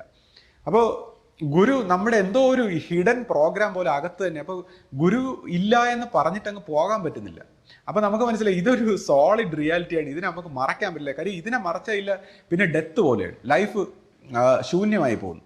അപ്പം നമ്മൾ നോക്കുമ്പോൾ ഇത്രയും സോളിഡ് റിയാലിറ്റി ആയിട്ടുള്ള ഗുരു നമ്മുടെ ഉള്ളിൽ എന്ന് വെച്ചാൽ ഞാൻ എൻ്റെ ലോജിക്ക് കൊണ്ട് എത്രയൊക്കെ ഇത് കളഞ്ഞിട്ടൊക്കെ പോകാൻ ശ്രമിച്ചെങ്കിലും ഇത്രയും സോളിഡ് ആയിട്ടുള്ള ഗുരു, ആ ഗുരുവിൻ്റെ വലിപ്പം നമുക്ക് മനസ്സിലായി എന്നുള്ളതെന്ന് വെച്ചാൽ ഒരു നമ്മുടേതായ ഒരു തലത്തിൽ, ഓരോരുത്തർക്കും അവരവരുടെ തലത്തിലാണ്, ആ ഒരു തലത്തിൽ നമുക്ക് മനസ്സിലായി. അപ്പം നമുക്കത് നെഗേറ്റ് ചെയ്ത് പോകാൻ കഴിയില്ല എന്ന് എനിക്ക് വ്യക്തമായി. എനിക്ക് ജീവിച്ചിരിക്കുന്നിടത്തോളം ഈ ഒരു സത്യത്തെ ഉപേക്ഷിച്ച് പോകാൻ പറ്റില്ല, അത് വ്യക്തമായി മനസ്സിലായി. അപ്പോഴാണ് പിന്നെ ശിഷ്യപൂജയെക്കുറിച്ച് അപ്പോൾ നമുക്ക് മനസ്സിലായി ഇത്രയും മഹാനായ ഗുരുവിൻ്റെ പ്രഥമ ശിഷ്യ, അതായത് കുഞ്ഞായിരുന്നപ്പോൾ തന്നെ എടുത്തു വളർത്തി അവസാനം വരെ കൂടെ നിർത്തി എല്ലാ ആത്മീയ അനുഭവത്തിലൂടെയും കടത്തിക്കൊണ്ട് വളർത്തിയെടുത്തുകൊണ്ട് വന്ന ഈ ശിഷ്യ അത് മോശമാകാൻ പറ്റില്ലല്ലോ. അപ്പോൾ നമുക്കത് മനസ്സിലായി, അത് തന്നെ ഗ്യാരണ്ടി. അതായത് ഞാൻ ഈ തേടിപ്പോകുന്ന ഈ ഒറിജിനൽ, അതായത് എനിക്കെല്ലാം ഒറിജിനൽ ആയിരിക്കണം എന്ന് പറയുന്ന ആ ഒറിജിനലിൻ്റെ എല്ലാ ക്വാളിറ്റിയും ഇവിടെ ഉണ്ടെന്ന് എനിക്ക് മനസ്സിലായി. പിന്നെ നമ്മുടെ അനുഭവങ്ങൾ ഈ പറയുന്ന ശിഷ്യപൂജയുടെ കാര്യത്തിൽ പറയുമ്പോഴും നമ്മുടെ ഈ ലോജിക്കലായിട്ടുള്ള പൊള്ളയായ വാക്കുകൊണ്ടുള്ള ജ്ഞാനത്തേക്കാൾ ഉപരി റിയൽ ആയിട്ടുള്ള ജ്ഞാനം ഉണ്ട് എന്നുള്ള ഒരു അനുഭവം അതും നമുക്ക് മനസ്സിലായി. പിന്നീട് ഇതേപോലെ ഞാൻ പറഞ്ഞില്ലേ, നമ്മൾ ധ്യാനത്തിലൂടെയൊക്കെ അന്വേഷിച്ചൊക്കെ പോകുമ്പോൾ നമുക്ക് കിട്ടുന്ന ക്ലാരിറ്റികൾ, അതായത് ഇൻഫർമേഷനായിട്ടൊരു എന്താ പറയുന്ന ഉയർന്ന തലങ്ങളിൽ നിന്നുള്ള ചില ഇൻഫർമേഷൻസ്, അപ്പോൾ അതിനെക്കുറിച്ചൊന്നും ഞാൻ വിശദീകരിക്കുന്നില്ല. അപ്പോൾ അത് നമുക്ക് മനസ്സിലായി.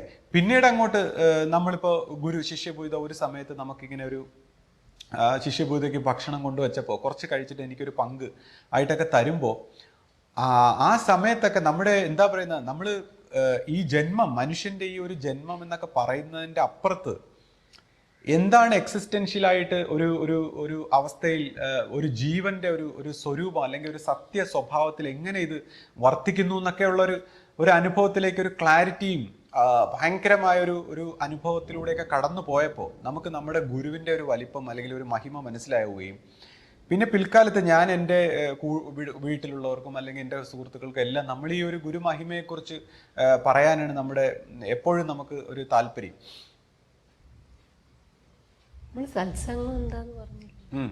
സത്സംഗത്തിന്റെ കാര്യമാണ് ഈ പറഞ്ഞു വരുന്നത്. അപ്പോൾ നമ്മൾ പറഞ്ഞു വരുന്നത് സത്സംഗത്തെക്കുറിച്ചാണ്. അതായത് ഈ സത്സംഗം എന്ന് പറഞ്ഞാൽ ഈ ജ്ഞാനിയായ ഗുരുവിനോടൊത്തുള്ള ഈ സംഘത്തിലൂടെ നമ്മൾ പല രീതിയിലുള്ള അനുഭവ തലങ്ങളിലൂടെ കടന്നു പോകുന്നു. അപ്പോൾ എൻ്റെ പേഴ്സണലായിട്ട് ഇപ്പോൾ ഞാനിപ്പോൾ എന്തെങ്കിലും ഒരു സാക്ഷാത്കാരമോ പൂർണ്ണതയോ ഒന്നും അല്ല, ഇതെല്ലാം ഒരു തുടക്കം മാത്രമാണ്. ആധ്യാത്മികതയിലെ ഒരു മൈൻഡിൽ നിന്ന് മോചിച്ചു കൊണ്ടുള്ള ഈ നമ്മൾ നേരത്തെ പറഞ്ഞ ആ കുടം തറയിൽ വീണപ്പോഴുള്ള അല്ലെങ്കിൽ ഈ ഒരു എന്താ പറയുന്ന ആ നിശബ്ദതയിലൂടെ അതൊരു തുടക്കം മാത്രമാണ് ആധ്യാത്മികതയുടെ. അതായത് മൈൻഡ് കൊണ്ടുള്ള ഈ അറിവുകൾ, അതായത് ഈ പൊള്ളയായ വാക്കുകൾ കൊണ്ടുള്ള അല്ലെങ്കിൽ നമ്മൾ അറിഞ്ഞു വെച്ചിരിക്കുന്ന ഈ വാക്കുകളിൽ നിന്നുള്ള അറിവുകളിൽ നിന്നുള്ള ഒരു മോചനത്തിലൂടെയാണ് ഒരു സ്പിരിച്വാലിറ്റിയുടെ ഒരു ട്രൂ ബിഗിനിങ്. അതായത് ഒരു ബിഗിനിങ് ആയിട്ട് മാത്രമേ ഞാൻ പറയുന്നുള്ളൂ. അപ്പോൾ നമ്മളൊക്കെ ഒരു ബിഗിനിങ്ങിൽ മാത്രമാണ്. അപ്പോൾ എങ്ങനെയായാലും ഈ ഗുരു ശിഷ്യ ബന്ധത്തിൻ്റെ ഒരു ജീവിതത്തിലൂടെ നമുക്കങ്ങനെ ഒരു തുടക്കം വന്നു. അപ്പം ഞാനിപ്പോൾ കഴിഞ്ഞ ദിവസം പറഞ്ഞു നമ്മുടെ ഒരു ഭക്തൻ മാത്രം. ഇപ്പോൾ എനിക്ക് പലപ്പോഴും ഞാൻ ഒരു ഭക്തനെന്ന് നമുക്ക് പറയാൻ പറ്റുന്നില്ല, ഒരു ശിഷ്യനെന്ന് പറയാൻ പറ്റുന്നില്ല. ഇപ്പോൾ എൻ്റെ ഗുരു ഏറ്റവും ഉന്നതനായ ഏറ്റവും മഹത്തായ ഒരു ഗുരു എന്ന് ഞാൻ പറയുമ്പോൾ ഒരു ശിഷ്യനെന്ന് പറയുമ്പോൾ I am a big zero എന്ന് എനിക്ക് പറയേണ്ടി വരും. അപ്പോൾ ശിഷ്യനെന്ന് പറയാൻ പറ്റത്തില്ല, ഭക്തനെന്ന് പറയാൻ പറ്റത്തില്ല, നമ്മളൊന്നുമല്ല എന്ന് പറയേണ്ടി വരുന്നത്. കാര്യം നമ്മളെ സംബന്ധിച്ച് അങ്ങനെ നമുക്ക് പറയാൻ പറ്റുന്നുള്ളൂ. പക്ഷേ ഒരു കാര്യം എനിക്ക് തൻ്റെ ഇടത്തോടെ പറയാം, എനിക്ക് ഗുരു ഉണ്ട് എന്നുള്ളത്. അപ്പോൾ എൻ്റെ ആത്മവിശ്വാസവും എൻ്റെ ധൈര്യവും എനിക്ക് ഗുരു ഉണ്ട് എന്നുള്ളതാണ്. അപ്പോൾ ഇത്രയും നമ്മൾ മനസ്സിലാക്കിയാൽ മതി. നമ്മളെക്കുറിച്ച് സ്പെഷ്യലായിട്ട് ഒന്നും കരുതുന്നില്ല, നമുക്ക് ഗുരു ഉണ്ട് എന്നുള്ളതാണ് നമ്മുടെ ഈ ഇത്രയും സംസാരത്തിൻ്റെയും അല്ലെങ്കിൽ നമ്മൾ ഈ പറയുന്നതിൻ്റെ എല്ലാം ഒരു ആത്മവിശ്വാസം. അപ്പോൾ ഈ സത്സംഗം ഞാൻ നേരത്തെ പറഞ്ഞതുപോലെ ഇപ്പോൾ നമ്മുടെ അസത്തായ, അതായത് നമ്മൾ ഇപ്പോൾ നമ്മുടെ മൈൻഡ് എന്ന് പറയുമ്പോൾ നമ്മൾ മൈൻഡും തോട്ട്സും നമ്മുടെ പാസ്റ്റും നമ്മൾ മനസ്സിലാക്കി വെച്ചേക്കുന്ന എല്ലാം അസത്താണ്, ജീവനില്ലാത്തതെന്നാണ് പറയുന്നത്. സത്ത് എന്ന് പറയുന്നത് എക്സിസ്റ്റൻസ് ആയിട്ടുള്ള, എന്താണ് സത്യം അല്ലെങ്കിൽ സത്ത്, എപ്പോഴും എക്സിസ്റ്റ് ചെയ്യുന്ന ആ സത്യത്തിലേക്കുള്ള യാത്രയാണ്. അപ്പോൾ അസത്തിനെ മൊത്തം കളഞ്ഞിട്ട്, പാസ്റ്റ് ആയിട്ടുള്ള നമ്മുടെ മെമ്മറീസിനെ മൊത്തം കളഞ്ഞിട്ട്, കഴുകി കളഞ്ഞിട്ട് നമ്മൾ സത്തിനോട് ചേരാൻ പോകുന്നു. അല്ലെങ്കിൽ കർമ്മത്തിനെ, ഇതിനെല്ലാം മാറി നിർത്തി നമ്മൾ സത്തിലേക്ക്, പലരും പല രീതിയിലുള്ള വിശദീകരണങ്ങൾ പറയുമായിരിക്കാം. പക്ഷെ ഞാനിപ്പോൾ എൻ്റെ മനസ്സിൽ വരുന്ന ഇതാണ്, അസത്തായിട്ടുള്ള എല്ലാത്തിനെയും നമ്മൾ മാറ്റിവെച്ച് സത്തിലേക്ക് ചേരാനുള്ള, തമസായിട്ടുള്ള എല്ലാത്തിനെയും മാറ്റി നമ്മൾ ജ്യോതിസിലേക്കുള്ള യാത്ര, ഈ മൃത്യുവിൻ്റെ, ജനന മരണങ്ങളുടെ ഈ ലോകത്തു നിന്ന് അമൃതത്വത്തിലേക്കുള്ള ഒരു യാത്ര, അതാണ് ഈ സത്സംഗം. അപ്പോൾ സത്സംഗത്തിൽ വരുമ്പോൾ പിന്നെ ഇപ്പോൾ നമ്മളിപ്പോൾ വീട്ടിലൊക്കെ വെച്ച് നടത്തുമ്പോൾ ഇപ്പോൾ സത്സംഗങ്ങളൊക്കെ ഗുരു നിർദ്ദേശപ്രകാരം ചെയ്യാറുണ്ട്. അപ്പോൾ ഗുരു നിർദ്ദേശപ്രകാരമാണെങ്കിൽ മാത്രമേ അത് സത്സംഗമാവുന്നു, അല്ലെങ്കിൽ അത് സത്സംഗം അല്ല, അത് കുസംഗമായി പോകും. ഇപ്പൊ ഗുരു നിർദ്ദേശപ്രകാരമാണെങ്കിൽ അത് സത്സംഗം. കാര്യം സത്തായിട്ടുള്ള, എക്സിസ്റ്റൻസ് ആയിട്ടുള്ള ഗുരുവിന്റെ നിർദ്ദേശപ്രകാരം, ഗുരുവിന്റെ ഒരു ഗ്രേസ് അവിടെ വരുന്നെങ്കിൽ മാത്രമേ സത്സംഗമാവാറുള്ളൂ. അപ്പോൾ ആ സത്സംഗത്തിലേക്ക് വരുമ്പോൾ നമ്മൾ ആ പഴയതായിട്ടുള്ള അസത്തായിട്ടുള്ള എല്ലാത്തിനെയും കളഞ്ഞിട്ട് ആ സത്തിലേക്ക് ഉണർന്നു, ഒരു ഡിഗ്രിയെങ്കിലും നമ്മൾ ഉണർന്നൊരു പുതിയ ആളായിട്ട് പോകാൻ നമുക്ക് കഴിയണമെന്നുള്ളതാണ്. അതാണ് സത്സംഗത്തിന്റെ പ്രത്യേകത. അതായത് നമ്മൾ ഓരോ പ്രാവശ്യവും ഗുരുവിനെ കാണുമ്പോൾ, അല്ലെങ്കിൽ എന്താ പറയുക, ഇതേപോലുള്ള സത്സംഗങ്ങളിലും മറ്റു കാര്യങ്ങളിലെല്ലാം ഇടപെടുമ്പോൾ നമ്മൾ ഒരു ഡിഗ്രിയെങ്കിലും നമ്മുടെ പഴയതിനെല്ലാം കളഞ്ഞിട്ട് അസത്തായിട്ടുള്ള നമ്മുടെ മെമ്മറീസും നമ്മുടെ പേരും നമ്മുടെ ചിന്തകളും നമ്മുടെ സ്വഭാവങ്ങളും നമ്മുടെ പെരുമാറ്റങ്ങളും നമ്മുടെ അഹന്ത, ഇതിനെല്ലാം നമ്മളൊന്ന് മാറ്റി വെച്ചിട്ട് ആ സത്തിലേക്ക് ഒരു ഡിഗ്രിയെങ്കിലും ഉണർന്ന് നമ്മളൊരു ഫ്രഷ് ആയിട്ടൊരു പുതിയ ബീയിങ്, പുതിയൊരു വ്യക്തിത്വം ആകാനുള്ള ഒരു പരിശ്രമമാണ് ഈ സത്സംഗം. ഈ കഴിഞ്ഞ വീഡിയോയിലെ ഒരു ചെയറും ചായയും എന്ന് പറഞ്ഞിട്ട് ശ്രീ ഇങ്ങനെ പറഞ്ഞല്ലോ. അപ്പൊ അത് മറ്റുള്ളവരെ കളിയാക്കുന്ന അല്ലെങ്കിൽ ഒരു തമാശ പോലെ ആക്കുന്ന ഒരു രീതിയിൽ ഉള്ള, അങ്ങനെ ഡിസ്ട്രാക്ട് ചെയ്യുന്ന ആളുകൾക്ക് ഇഷ്ടപ്പെടാത്ത രീതിയിലുള്ള ആ പരാമർശങ്ങളൊക്കെ ഒഴിവാക്കുന്നത് നല്ലതായിരിക്കുമെന്ന് ഇങ്ങനെ ഒരു കമന്റ് ആൾക്കാർ പറഞ്ഞു. അപ്പൊ എന്താണ് ആ ചെയറും ചായയും എന്നൊക്കെ പറഞ്ഞ ആ വിഷയം? ഈ വിഷയത്തെക്കുറിച്ച് പറയുമ്പോൾ നമ്മൾ എന്താ പറയുക, ഞാനീ സംസാരിക്കുന്ന വിഷയം ആധ്യാത്മിക വിഷയങ്ങളാണ്. അപ്പോൾ ഇതെനിക്ക് വളരെ മനോഹരമായി, വളരെ എന്താ പറയുക, വളരെ എളിമയോടെ, വളരെ സാത്വികമായിട്ട്, വളരെ മനോഹരമായിട്ടുള്ള ഒരു സ്പീച്ച് എനിക്ക് നടത്താം. ഒരു പക്ഷേ അങ്ങനെ ഞാൻ സംസാരിച്ചു കഴിഞ്ഞാൽ ഒരുപാട് പേര് എന്നെ അപ്രീഷിയേറ്റ് ചെയ്യും, നല്ല ഇതായിരുന്നു, വളരെ എല്ലാവരും സ്നേഹമായിട്ടൊക്കെ പോകും. പക്ഷേ നമ്മൾ അതുകൊണ്ട് ഒരു പ്രയോജനമില്ല എന്നുള്ളതാണ്. ചുമ്മാ വെറും ടൈം വേസ്റ്റ് ചെയ്യാൻ, കുറച്ചെങ്കിലും നമ്മളിങ്ങനെ ചൊറിയുക എന്നുള്ളതാണ്. ഇപ്പോൾ അത് എന്ത് ചെയ്യാനാണ്? ഇപ്പോൾ എന്നെ പോലുള്ള ഒരു ആധ്യാത്മിക വിഷയങ്ങൾ സംസാരിക്കുന്നവരുടെ ഒരു ഡെസ്റ്റിനിയാണ്, ഒരു വിധിയാണ്. അതായത് കുറച്ചെങ്കിലും ചൊറിയാതെ ഇതുകൊണ്ട് ഒരു പ്രയോജനമില്ല എന്നുള്ളതാണ്. അപ്പം നമ്മൾ കുറച്ച് ചൊറിയുന്ന വർത്തമാനങ്ങൾ പറയുക എന്നുള്ളതാണ്. അപ്പം ഇങ്ങനെ ചൊറിയുമ്പോൾ അത് ഒരുപാട് പേരുടെ മനസ്സിനെ ഡിസ്റ്റർബ് ചെയ്യും, കോൺഷ്യസ്നെസ്സിനെ ഇങ്ങനെ ഡിസ്റ്റർബ് ചെയ്യും. അപ്പം ഡിസ്റ്റർബ് ചെയ്യും, പ്രത്യേകിച്ച് നല്ല കാര്യങ്ങളുമാണ് പറയുന്നത്. എന്നാൽ ഇയാളുടെ ഒരു പ്രത്യേക സ്വഭാവം അല്ലെങ്കിൽ അഹങ്കാരം എന്നുള്ള പല രീതിയിൽ ആൾക്കാർ ഡിസ്റ്റർബ്ഡ് ആവും. അങ്ങനെ ഡിസ്റ്റർബ്ഡ് ആവുമ്പോൾ അതൊരു ഗുണമാണ്. അത് റിലേഷൻഷിപ്പ് ഈസ് എ മിറർ എന്നാണ്. അതായത് ഇപ്പം ഞാനുമായിട്ടുള്ള ഒരു ബന്ധത്തിലൂടെ ഇത് കാണുന്നവരെല്ലാവരും ഞാനുമായിട്ട് ആ ഒരു ബന്ധത്തിൽ വരികയും ഞാനുമായിട്ടുള്ള റിലേഷൻഷിപ്പിൻ്റെ ഫലമായിട്ട് നമ്മുടെ ഉള്ളിൽ ഞാനൊരു വൃത്തികെട്ടവൻ, അല്ലെങ്കിൽ ഞാനൊരു അഹങ്കാരി, അല്ലെങ്കിൽ അവനെല്ലാം അറിയാം, മറ്റുള്ളവർക്ക് അറിഞ്ഞു, ഇങ്ങനെ പല രീതിയിൽ നമ്മുടെ ഉള്ളിൽ തോട്ട്സ് വരുമ്പോൾ ആക്ച്വലി വി ആർ സീയിങ് അവർസെൽസ്, നമ്മളെക്കുറിച്ച് നമ്മൾ കാണുകയാണ്. നമ്മുടെ ഹിഡൻ ആയിട്ടുള്ള നമ്മുടെ അഹങ്കാരവും നമ്മുടെ ചൊറികളും നമ്മുടെ ദേഷ്യവും എല്ലാം കാണുകയാണ്. ഞാൻ നേരത്തെ പറഞ്ഞില്ലേ, എൻ്റെ ഗുരു നമ്മുടെ വൃത്തികേടുകളൊന്നും കണ്ടില്ല, നമ്മളെ സ്നേഹിക്കുന്നു. അതായത് നമ്മൾ ഇപ്പം എന്തെല്ലാം കേട്ടാലും, ഇപ്പം ഞാൻ എത്രമാത്രം ചൊറിഞ്ഞാലും എന്തൊക്കെ പറഞ്ഞാലും ചിലരുണ്ട് അതിലെ നല്ല വശം കണ്ടിട്ട് എന്നോട് വളരെ ചിരിച്ചുകൊണ്ട് സംസാരിക്കുന്നത്. അപ്പം എനിക്ക് മനസ്സിലായി, അവർക്ക് ഈ ട്രിക്ക് മനസ്സിലായി, അവരിതൊന്നും എടുക്കുന്നില്ല, വാക്കുകൾ കൊണ്ടുള്ള എൻ്റെ വാചക കസർത്തൊന്നും അവർ അതിലൊന്നും വീഴുന്നില്ല.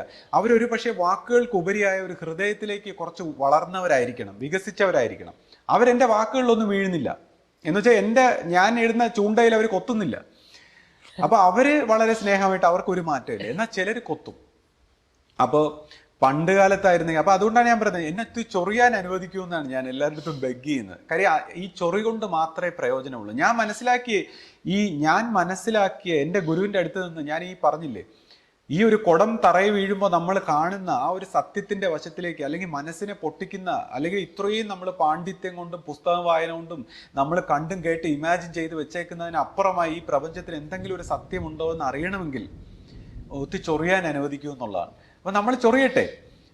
എന്നെ പോലെ ഈ വിഷയങ്ങൾ ഒന്നേ ഞാൻ സംസാരിക്കാതിരിക്കണം, നിശബ്ദനായി ജീവിക്കണം. ഞാൻ കുറച്ച് കാര്യങ്ങൾ മനസ്സിലാക്കി, കുറച്ചൊരു ബിഗിനിങ്, ആ ബിഗിനിങ് കൊണ്ട് ഞാൻ ചുമ്മാ ഇരിക്കണം, അല്ലെങ്കിൽ നമ്മൾ ചൊറിയണം. ഇത് നമ്മുടെ ഒരു വിധിയാണ്. അപ്പോൾ നമ്മൾ കാര്യം ആ ചൊറി കൊണ്ട് നമുക്ക് വിഷമങ്ങൾ ഉണ്ടാവും. അപ്പോൾ ആ വിഷമങ്ങൾ നമ്മൾ സഹിക്കുക എന്ന് പറയുന്നത് നമ്മുടെയും വിധിയാണ്. ഇപ്പോൾ പണ്ട് സമയത്ത് ഞാൻ ഫേസ്ബുക്കിലൊക്കെ എഴുതുന്ന സമയത്ത് ഒരുപാട് പേര് എൻ്റെ ഇതെല്ലാം വായിച്ചിട്ട് ഡിസ്റ്റർബ്ഡ് ആയിട്ടൊക്കെ നടക്കുന്ന, പിരികം ചൊളിച്ച് എന്തെങ്കിലും. അപ്പം ഞാൻ അന്ന് വിചാരിക്കുന്നത്, ഇവരെന്താ ഒരു ചെറിയ കാര്യം മതിയോ ഇവർ പിണങ്ങാൻ? ഇവരിത്ര ബാലിശമാണോ? ഇവരിത്ര തുച്ഛന്മാരാണോ? ഞാൻ കരുതുന്ന അന്നത്തെ ചെറുപ്രായത്തിൽ, അന്ന് വർഷങ്ങൾക്ക് മുമ്പാണ്. അപ്പം നമ്മൾ കരുതുന്ന അങ്ങനെയാണ്. അതായത് നമ്മൾ അവരെ അവഗണിക്കുക, അല്ലെങ്കിൽ എന്നെ ഒറ്റപ്പെടുത്തുക, കളിയാക്കുക, പരിഹസിക്കുക, ഇതെല്ലാം ചെയ്യുമ്പോഴും ഓരോരുത്തർ എന്തെങ്കിലും കാര്യത്തിന് എന്തെങ്കിലും ഒരു വാചകം പറഞ്ഞാൽ അവർക്ക് അവരുടെ ആ വാചകത്തിന്റെ, അവരുടെ അറിവിന്റെ ഇതുമായിട്ട് ചിലപ്പോൾ മാച്ച് ചെയ്യാത്തതുകൊണ്ടായിരിക്കാം. പക്ഷെ ആ നിസ്സാര കാര്യത്തിന് ഇങ്ങനെ പിരികം ചൊളിക്കുക, അല്ലെങ്കിൽ ഡിസ്റ്റർബ്ഡ് ആകുക ഒക്കെ കാണുമ്പോൾ ഞാൻ വിചാരിക്കും, ഇവർ ഇത്ര തുച്ഛന്മാരാണ്, ഇത്ര ബാലിശമാണ്, ഇവരെന്താ തൊട്ടാ പൊട്ടുന്ന കൊച്ചു കുട്ടികളാണോ മനസ്സുകൊണ്ട് എന്നൊക്കെയാണ് ഞാൻ വിചാരിക്കുന്നത്. അല്ലാതെ ഇപ്പൊ എന്നെ ഒറ്റപ്പെടുത്തുകയോ കുറ്റപ്പെടുത്തിയാലോ നശിപ്പിച്ചാലോ, അന്നത്തെ അവസരത്തിൽ എന്ന് പറഞ്ഞാൽ എനിക്ക് ഈ നെഗറ്റീവായിട്ടുള്ള കാര്യങ്ങൾ എനിക്ക് ഭയങ്കര ഇഷ്ടമാണ് അന്ന്. എന്ന് പറഞ്ഞാൽ നെഗറ്റീവായിട്ടുള്ള പെരുമാറ്റം കൊണ്ട് ഒറ്റപ്പെടുത്തുക, കുറ്റം പറയുക, വിമർശിക്കുക, കളിയാക്കുക, പരിഹസിക്കുകയൊക്കെ ചെയ്യുമ്പോൾ നമുക്ക് മനസ്സിലാവുന്ന വെച്ചാൽ നമ്മളെ ഈ സ്പിരിച്വലായിട്ട് ദൈവത്തിലേക്ക് ഉണർത്തുകയാണ്. അല്ലെങ്കിൽ ഈ ആൾക്കാരുടെ ഉപദ്രവങ്ങളെല്ലാം നമുക്ക് നല്ലതാണെന്നാണ് നമുക്ക് തോന്നുന്നത്. അന്ന് ഈ സ്പിരിച്വൽ ആയിട്ടുള്ള റിയൽ ആയിട്ടുള്ള ഒരു സ്റ്റേറ്റിലേക്ക് വന്നു കഴിഞ്ഞാൽ പിന്നെ എല്ലാം സന്തോഷകരമായ കാര്യങ്ങൾ അഫ്കോഴ്സ് സന്തോഷമാണ്. പക്ഷെ ഈ ദുഃഖകരമായി നെഗറ്റീവായിട്ട് ചൊറിയുന്നവരും ഉപദ്രവിക്കുന്നവരും നമ്മളെ പരിഹസിക്കുന്ന അതും ഒക്കെ അലങ്കാരമായി മാറുകയാണ്. അപ്പോൾ അങ്ങനത്തെ ഒരു സ്റ്റേറ്റിലൂടെ ഞാൻ കടന്നു വന്നിട്ടുണ്ട്. ഇന്ന് പിന്നെ ഞാൻ ഒന്നും മൈൻഡ് ചെയ്യാറില്ല. ഇന്ന് ഞാനിപ്പോൾ എൻ്റെ മനസ്സിൽ എന്ത് വന്നാലും അതൊന്നും ഞാൻ മൈൻഡ് ചെയ്യാറില്ല. പക്ഷെ പണ്ട് എനിക്ക് തോന്നുന്നു ഇതൊക്കെ ബാലിശമായ ആൾക്കാരാണോ, എനിക്ക് ദേഷ്യവും കൂടെ തോന്നും. എന്താ ഇവർക്കൊന്നും മനസ്സിലാവുന്നില്ലേ? ഇവരെന്താ ഈ വാക്കിൽ കയറി പിടിക്കുന്നത്? എന്തുകൊണ്ട് വ്യക്തിബന്ധം, സ്നേഹത്തിന് വാക്കുകൾക്കൊന്നും അർത്ഥമില്ല? നമ്മളൊക്കെ at the end of the day കുറച്ച് എന്തെങ്കിലുമൊക്കെ പറഞ്ഞിട്ട് നമ്മൾ മരിച്ചു പോകാൻ പോകുന്നവരാണ്. ഇത്ര സീരിയസ്, ഇതൊന്നും വലിയ കാര്യമല്ല എന്ന് മനസ്സിലാകുന്നില്ലേ എന്നൊക്കെ ഞാൻ ചിന്തിച്ചിട്ടുണ്ട്. പക്ഷെ ഇപ്പോൾ നമ്മൾ മനസ്സിൻ്റെ കാര്യങ്ങളൊന്നും പരിഗണിക്കുന്നില്ല. എന്നെ സംബന്ധിച്ച് എൻ്റെ പാസ്റ്റിൽ നോക്കിയാൽ നമുക്ക് കല്ലെറിഞ്ഞു കൊന്നാലും സമാധാനം, എന്ത് ചെയ്താലും. അതാണ് പറയുന്നത്, നെഗറ്റീവായിട്ടുള്ള എന്ത് അനുഭവങ്ങൾ വന്നാലും അതും ഒരു അലങ്കാരവും അതും വളർച്ചയായിട്ട് കരുതുന്ന ആൾക്കാർ, അതാണ് സ്പിരിച്വാലിറ്റിയുടെ ഒരു വിജയം എന്ന് പറയുന്നത്. അപ്പോൾ അതുകൊണ്ട് തന്നെ ഞാൻ പറയുന്നു, ഈ ഒരു വിഷയം മനസ്സിലാക്കാൻ ഒരല്പം പാടുണ്ട്. ഇതൊരു മനസ്സിൻ്റെ ഒരു രീതിയിലുള്ള മനസ്സിലാക്കൽ തെറ്റാണ് ഈ ആധ്യാത്മിക വിഷയത്തിൽ. അതാണ് സോക്രട്ടീസ് പറയുന്നത്, I know nothing, that is my wisdom. അതൊരു ബിഗിനിങ് മാത്രമേ ആകുന്നുള്ളൂ. ഈ നത്തിങ് നമ്മൾ ഇന്ന് വരെ അറിഞ്ഞ, നമ്മൾ മനസ്സിലാക്കി വെച്ച, കണ്ടതും കേട്ടതും വായിച്ചതും അറിഞ്ഞതും ഒക്കെ ആയിട്ടുള്ളത്, അത് എൻഡ് ചെയ്യുമ്പോഴാണ്, ആ വേദാന്തം അതിൻ്റെ എൻഡ് ചെയ്യുമ്പോഴാണ് ട്രൂ ബിഗിനിങ്ങിലേക്ക് വരുന്നത്, അടുത്ത ഒരു സത്യത്തിൻ്റെ വശത്തിലേക്ക് നമുക്ക് വരുന്നത്. അതുകൊണ്ട് തന്നെ നമ്മളെ വിലയിരുത്തി കളയരുത്, ജഡ്ജ് ചെയ്ത് കളയരുത്. പിന്നെ പല രീതിയിലുള്ള കൺക്ലൂഷനിൽ എത്തിയാൽ നമ്മൾ അവിടെ തെറ്റിപ്പോവുകയാണ്. നമ്മുടെ ഈ ഒരു ഉദ്യമം തന്നെ തെറ്റിപ്പോവുകയാണ്. അപ്പോൾ ഇപ്പോൾ എൻ്റെ അടുത്ത് ചിലർ ഒരു ഗുരുവാണി എടുത്ത് വെച്ച് എന്നോട് തിരിച്ച് എനിക്ക് മറുപടി തരാറുണ്ട് ചിലർ.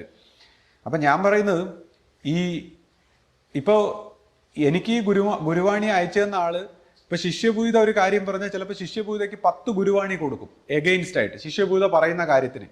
കാര്യം അവിടെയാണ്. അതായത് ഇനിയിപ്പോൾ ഞാൻ ചിലപ്പോൾ വിചാരിക്കും, ഗുരു വന്ന് നിന്ന് എന്തെങ്കിലും പറഞ്ഞാൽ ഗുരുവിന് വേണമെങ്കിൽ 10 ഗുരുവാണി തിരിച്ചു കൊടുക്കും.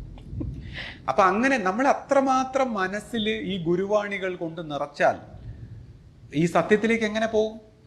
അപ്പൊ ഗുരുവാണി ആയാലും എന്തായാലും നമ്മൾ ഈ മനസ്സിൽ വാചകങ്ങൾ കൊണ്ട് നിറച്ചാൽ എങ്ങനെ സത്യത്തിലേക്ക് പോകും? അപ്പൊ അതുകൊണ്ടാണ് ഗുരുവിന്റെ പ്രസക്തി, റിയൽ ആയിട്ടുള്ള സത്സംഗം.